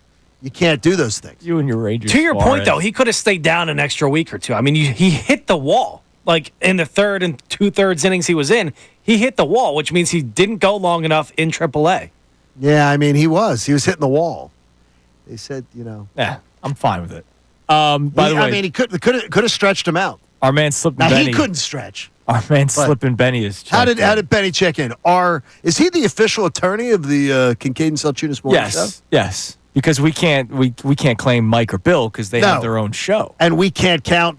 Our friends at Lundy Law. I mean, we can't officially retain them unless they want to reach out to us. Yes. So Benny checks in on the emotional distress lawsuit over the fall of Shedeur Sanders in the draft from a Colorado Buffaloes fan. His analysis, Benny's analysis. This is going to be swiped away at motion to dismiss stage for failure to prove standing. Plaintiff must have suffered an injury in fact under antitrust. Injury must be concrete, real rather than abstract or speculative, and have a close relationship to a harm traditionally recognized as providing a basis for a lawsuit in American courts. That is why we do what we do for a living, Benny. There you go. All right. Thank you. Thank you, Benny. Thank you for You're that. the man. All right. You took man, I don't know what I was about to say. What were you about to say? I don't know. You having a stroke? You're upset with something that the afternoon show said. No, I wasn't upset about it. I was you just were sorry. shocked. Shocked. No, I was shocked. I mean, first of all, the afternoon show, they all agreed yesterday. They were discussing the new X. Well, if they all agree on a topic, they agree on a topic. The X. They don't do the let's fake a. No, they back didn't. and They forth. all agreed. The X is the new stadium in South Philly, and they were talking about it. And in the discussion, they were saying that what in the next 6 stadiums, because they're going to have 6 seasons. Yes. So there'll be 6 hockey seasons, 6 NBA seasons. And they said if a team was going to win a championship, they didn't say a team was, You know what? but of hockey and basketball, who would win the championship? And they all immediately, without hesitation, said Sixers. I couldn't disagree more. Yeah, I'm a Sixers honk. I think it's Flyers, and I don't even think if you had to pick one. And by the way, I don't know that I would pick either one of them. But if I have to pick one, there's no way that I'm picking the Sixers. It's definitely the Flyers, and here's why. They have every bit of. Well, yeah, one team is exiting a rebuild. The other team is teetering between could be good if healthy and rebuild. And the Flyers are sitting on how about just wrap this around your minds for it. The Flyers are sitting on the biggest amount of draft capital in the first 48 picks that a team in the modern era has ever had. Now, did they explain themselves? So, let me guess. I'm just going to, if Connor or Ricky or Silvana wanted to chime in. Well, they were talking about the talent on the roster. Right. The make-believe world that Embiid's going to be healthy. Well, so I mean, the Sixers have, when healthy, proven commodities. Yes. Whereas the Flyers don't. That would be my biggest argument. And that's what they were. And that's what they were like going like. Well, when they get healthy, right, they're going to be back to where they were, an Eastern Conference contender. I would even argue that's crazy because in the NBA you have to be either a 1 or a 2 seed for the most part to even get to the Eastern Conference Finals. You never see a team straggling Not out west. Miami's baby. done it. Not out west. Miami's baby. done it once or twice. I got T-Wolves Warriors. NHL, man. you can sneak in That is and get extremely hot, rare. and you can go on a big run. We saw the Florida Panthers go out and do it 2 years ago as the 8 seed a actually hot completed. goalie can do it or whatever. Yeah. You And cannot do that in the NBA. And the Flyers are sitting on 7 of the first 48 picks in the draft this year. I mean, it's incredible. The Flyers will be they have some cap space this summer, much more cap space next summer, and they've got more draft picks coming up in the 27 draft. They've got more, the draft capital the Flyers have been acquiring, and I certainly expect they're going to push. They have these 7 draft picks this year in the first 2 rounds. They're going to push some of that back. The Flyers are in incredible position to accelerate with this cap space and draft picks to be able to add around the show. And by the way, the young talent they've been drafting, they've got some young players coming up that finally on the horizon, they've got NHL caliber talent. Yeah, the Sixers are on the hook for an Embiid contract that right now looks terrible. A Paul George contract that probably is going to just remain terrible. You already have Maxey as your third max star. There's no room for improvement right now unless somehow Embiid stays healthy and he can maybe move off. The Flyers have to hit their draft picks. No, they have to. Whereas the Sixers need to figure out how to get out of a mess, and that's not easy to do. I mean, there's a cleanup on aisle 5 with the Sixers. Yeah, I don't know how. I mean, they all agreed Sixers. They were they're all Sixers. Now, look, we're agreeing Flyers. No, but I mean, but the is that I don't get the argument for the Sixers. Because you can't make the argument for the Sixers unless you think the health fairy is flying in with the magic wand, and all of a sudden Joel Embiid is going to be healthy. Yeah, 35 and a 32-year-old are just going to magically get a healthy season. Paul George is going to be Paul George is actually going to want to play, which he only wanted to do in his contract. Well, he'll do that. Wait, amazing. When's his next contract? Yeah, when's his next contract? Hold on, that's when he's going to. The year we move out. No, I don't know. The year he moves into a place for mom. There you go. Paul George will play well during his player option season in 27-28. There it is. When he's 37 years old. That's when you could expect Paul George to have we do have to put some respect on the Philadelphia Soul, though. We keep hearing these conversations. No championship at the Wells Fargo Center. The Philadelphia Soul went back the Soul did win it. That is not a professional team. Sorry. That doesn't Tony Graziano is a legend. American Football League or whatever. Yeah, what was it? Arena Football League. If the person who catches the winning touchdown is then the next day saying, "Do you want paper or plastic?" You can't. It doesn't count. It doesn't count. Here you go. Connor's chimed in on this. He has. What is it? He said the Sixers are possibly 1 or 2 pieces away. The Flyers are more than that. Flyers' trajectory is better, but the Sixers are closer in the moment. No, they aren't. Welcome to the moment. Wasn't that one of their catchphrases? The Sixers are not closer in the moment has come and passed for the Sixers. Wasn't welcome to the moment one of the catchphrases? Run with us was one of them. Show you love. You can't run with them now. You literally can't run because they can't. The Sixers can't run. What? They can't even decide on what. Joel Embiid can't even trying to argue what he wants to do. Oh, yeah. Welcome to the moment was a Sixers thing. Oh, my gosh. See, I remember these things. Show you love. Do you guys remember Show You Love? I remember Show You Love, Doug Collins, baby. love Show You Love. When I got my wisdom teeth taken out, I was still, messed up walking out. And there was a little kid next. I was like, trust the process, man. Show you love. Yeah. My wife smacked me upside my head. Our boy Connor's doing a fine job, though. We do miss you, Connor. All right, coming up next. Says you. Coming up next. Just kidding. Love you, Connor. The Key 3, and, of course, our text messages as well. It is Kincade and Salciunas here on 97.5 The Fanatic. Philadelphia Union Soccer. Plays it one time in. Oh, what a goal by Glesnes! A one-time volley to the left.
97.5 The Fanatic. A couple things here. Number one, I saw somebody say that it was Mel Kiper who was the emotionally distressed person. Okay. Maybe you can prove that then, because he was definitely butthurt. He was emotionally distressed for sure. By the way, I heard that it may have been discussed. At the network. That may have been discussed as being a little over the top. Over the top. Yeah, And it was over the top. It really wasn't. It really wasn't. That really wasn't. And I'll tell you, Mel's a great dude. Like he is a great dude. I don't understand where it was coming from, except maybe he was feeling like, maybe he felt like some of his peers were sort of snickering at him a little bit because he had Shedeur Sanders so high on his. Yeah, Adam is the top quarterback, and nobody did, and then he fell to the 5th round. I would be upset too, but you can't handle yourself that way. No, you can't. You know what? Sometimes you get it wrong, and I always think it's better to lean into. But here's the thing. Like I always think it's better to lean into what we get wrong. But here's the thing. Get it wrong. He doesn't have to be wrong. He could still say, "Look, he is my number 2 quarterback in this draft class." He didn't even say number 2. He was number 1. He was all right. number He said number 1. Yeah. Okay, so he won't be wrong until these careers are over, right? Like, no, we don't know. Like, I mean, and Mel might have the best part about this is Mel might have the last laugh on everybody. He might, but it's the whole draft process where he was going nuts. Like, whether it was about his opinion of Shedeur Sanders and maybe he let it get to him too much from like an emotional standpoint, I don't understand it. Well, no, he did. Like, he did. Clearly did. He let it get way too, and he let it get so personal. But like, I could say that somebody's the best player in something, and just because they're not the first pick doesn't mean I'm right or wrong. No, he has 10 years to find that out if Shedeur Sanders is as good as he thinks he was, right? Right, exactly. You don't have to use the draft to tell. Now, I get that's his life. Like, I know that is Mel Kiper's life. He's already got mock drafts coming out for 2026. Like, I get it. But I don't know. I thought that was crazy. You're going to be wrong half the time. Doing the draft, you're probably going to be wrong 8 times out of 10. Absolutely. And more importantly, I really do believe this, and I know from working with Chunas. Hello. And I never call you Chunas. Working with Andrew. I do believe that that one of the things I enjoy working about is you don't take things that seriously. No. You can't. You shouldn't take yourself so seriously. I'm a very easygoing Don't person. take yourself so seriously that you're like, my opinion was wrong on this. No. Guess what, dudes? We give opinions all day long, and some of them are stupid. Yeah, like you came at me this morning for the Devontae thing, and I could very well look like a smacked ass later on in the season. No, you look like no. You look like a smacked ass. I'm going to go out there to be proved right when he goes out there and gets 1,300 yards. Yeah, but that's not going to be That wasn't the conversation. That wasn't the conversation. Listen, he's passed the eye test for stepping up. He goes out there and steps up with the yards. Delco Hall of Fame texted me. There's no chance. He's off the ballot. You're off. By the way, watch your car. Find out when Pika's closes. Because I say we do. I'll buy lunch at Pika's. We'll do a show lunch at Pika's before it closes. Because we'll go over to Pika's and have lunch. Pika's is great. Real quick, there has been a release in the NFL. A player that I like. I don't think his home is here. If they didn't have Jahan Dotson, give me a hint. Wide receiver made his bones with Buffalo, was a disaster. Gabe Davis. Yes, he was just released. They cut him. Gabe Davis is cut. Yeah, he was a disaster. I would take him today. I get they got Travis Hunter, but I would take him today over Jahan Dotson. You would be moving on from Jahan Dotson. I would take him over Jahan Dotson. I like Gabe Davis a lot. So do I. Last year was a disaster. The Jags were a disastrous team. What did he do? He only played 10 games last year. No, but remember at the end of the year, did he get shut down? He got shut down late in the year. Was it a hamstring or? He got shut down. I love Gabe Davis. Yeah, I'm a big fan of his. He was great as the number 2 to Stephon Diggs with Josh Allen. Could he go back to Buffalo? I'm not sure. I don't think it ended well there. Oh, okay. I would like him at all. Like I remember him there was something happened after they lost their last playoff game when he was on the team. Okay, it wasn't pretty. What's he like 6'? He's 6'2", 225, and he can fly. I would absolutely take Gabe Davis on this team. Now, over a lot of people Dotson. are already responding to Shefty's tweet saying future Steeler, which you could see that too. Now that they traded away from Pickens, that could work. This is just a cheap option. Why would you want to play there if you had a chance to go to the Eagles on a 1-year deal, rejuvenate your career. Right. And then flip it into a big contract. Yeah, but you You're go to gonna the Steelers. work with Aaron you go to the Rodgers? Steelers. You're the number 2 wide receiver, whereas here you're like the 4th option. Who's throwing him the ball? Like That's Aaron Rodgers all isn't right. there yet. You No, never he's not know there if he's yet. going to be there. Yeah. But Gabe Davis just released. He's a guy that I like. Oh, the minute when you said Buffalo, I'm going, Gabe Davis, why would they release him? Because did it not? Well, they got Travis Hunter. They got Brian Thomas Jr. So those are their 2 outside wide Okay, so receivers. exactly. You don't need somebody else. Wow. And he has 1 year in the contract? No, now the contract will be done. And they still have. Is Christian Kirk still there too? Christian Kirk has to be there. I think Right? he Or just is he went gone? somewhere else. I think he Did just you? did this year. Well, I like that. By the way, last offseason, Jags signed Gabe Davis to a 3-year, $39 million contract. And So they're eating releasing money him. there. Yeah, they're releasing him after Well, one remember, they got season. the new. They have the new young. Kirk is general with the Texans, manager. by the way. Thank you, Gunner. They have the new general manager, who used to be the Les Snead's right-hand man. They have the really young general manager who used to be with the Rams. Mm-hmm. So he's going in there and he's Cleaning house. He wants Cleaning he house. wants his own team, which you also got sure, to absolutely respect got that. All right, time now for the Kincade Salciunas Key 3 best minutes from today's show. Now, the Kincade Salciunas Key 3. Today's best. Other than position battles, which we'll see at safety, we'll see with the second outside corner spot on the opposite side of Quinyon Mitchell, who's going to get the bulk of snaps rotationally on the edge and, of course, in the interior defensive line.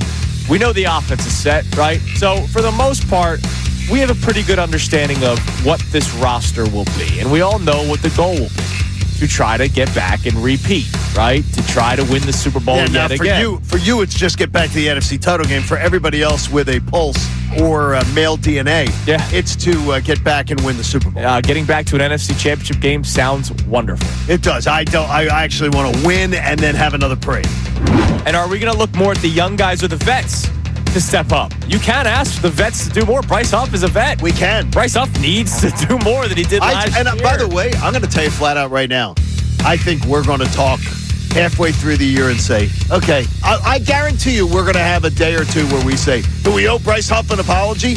No, we don't. Right, we don't. We do not. But I do think that will come up. Okay. And let's look back at the players that we asked to step up going into last season. I want to hear these. By the way, they won a Super Bowl, so clearly some guys did. By the way, Saquon Barkley plus the playoffs, 486 total touches last season. Okay, that is, by the way, I will tell you how scary that is. Yeah. That's scary in a way. Yeah, 486 total touches, 108 of which was in the playoffs. Scary. That's in 4 weeks. The Fightins win last night, Johnny, 8-4. I keep on saying hell froze over because Alec Boehm hit home run number 1. Does it count in the minor league ballpark? Yes, they do, but I mean seriously.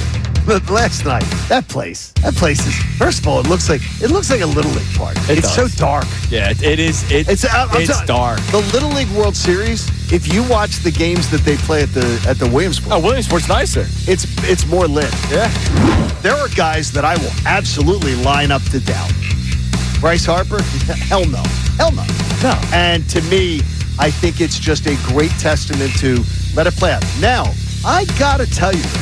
There is one concern that I think's valid, and it's the power outage. I think the power outage is a valid. He's not driving the ball. He is not. His bat doesn't have pop. Yeah, but and that's the one thing that looks different than some of the others. So this is where I say there's good news, bad news with this story. The bat doesn't have pop. Yeah, but it's not like it could come. Like No, I it could. I laugh at the hitting season thing all the time because how come some guys can hit in How April? come and some other guys- teams don't have hits? Right. Like I laugh at it. Well, but- it's silly because we don't live in the frozen tundra. Right. And all these other cities that are cold, they don't seem to have to worry about hitting season. Home for the Fanatic Knockout Tournament next year. It's no longer going to be called the Wells Fargo Center. It's had a nice run. Wells Fargo Center, Wachovia Center. Next in line, the Xfinity Mobile Arena. You mean the X? The X. Just call it the X. We talked this morning. It's the X. Andrew and I have just named it. It's the X. No need to do anything more. Just call it the X. The X. It It look, works. But who are the players this year that you believe need to step up? All right, that is the Kincade Salciunas Key 3 best minutes from today's show. All right, caller number 1 on Maybe the old phone line? 610-632-0975 will win a pair of the general admission tickets to the Maurice Piers Eagles Autism event. So cool. Pair of tickets to the Eagles Autism event for July 13th. Maurice Piers Amusement Rides and Raging Waters Water Park. For more information on the event, head to www.mauricepiers.com/event. Again, caller 1-610-632-0975. Do you ever say the WWW anymore? No, you should never say that. No, you haven't had so to say that W, for- courtesy of Wilson Weston. Yeah, Dub. Yeah, Dub. Dub. Billy Bats, by the way. Do you know Coming your way next. Do you know that you haven't had to say WWW since 2016? Is that right? There's a I time? think 2016 or 2015. It's something like that. Yeah. Because it says it on the sheet. I know, it's and been like a decade. I usually don't say WWW. I think it's been like a decade since we haven't had to say that for anything, which is great though. But it's nice. The pop-ups, it's out there. Whoever wrote that. Window Nation made a donation to the American Association for Cancer Research because they're good people, and you could too. Make a donation today at 975thefanatic.com/AACR. I'm living proof because cancer research saves lives 3 times over. They saved mine. Damn right, man. You didn't, you use www there? Do you use it? Nah, I just type in the website and go. Now, anymore, because I feel I have a big brother, Doc, and I got a brother who I think is 96. I'm not sure, but I don't realize that it can't be right. But I mean, he has to be handheld on some things. I'm reading any kind of technology. I'm reading an article from 2010 that said you didn't have to do it anymore. It's been a while. I mean, I know it's been at least a decade since you haven't had to use it. But some websites were like behind the times and everything that you didn't have to do it. The World Wide Web. I have another question. Do you search Google anymore, or do you just type right into the search engine? I type right in the I know people, I think, that they go to Google. They go to Google first and then type it I in. believe maybe my wife. No, she doesn't. I think she. You mean she pulls up, she goes to Google and then Google something? Yeah. Why wouldn't you just And she is like tech savvy. I'm not. As you guys your know. wife has to be tech savvy. Yeah. For this relationship to work, she has to be because No, but I she don't. also saves lives. Oh yeah, that's true. She's like cancer research. She's like the AACR. Yeah, she does help. But she does people. hearts. Yeah. That heart. That's important that thing too. That ticks in that your heart chest works out well. That's an important thing to have. That heart works out well. All right, everybody have a great rest of your day. Mike Missanelli Show with Bill Colarulo and Ray Dunn next. By the way, it looks like a medical team's about to come into this studio right now. Because it's the Mike Missanelli Show. They got to put the rose petals down and on you the got floor the rose petals before for Mike, he walks on. and then they have to have the fan because the person has to fan Mike as he comes in. By the way, Mike says he's a man of the people. I heard him dissing Muni courses yesterday. We love Muni courses on this show. Man. We're men of the people. You want me to tear up your course? You call me. We love Muni courses. Mike Missanelli Show.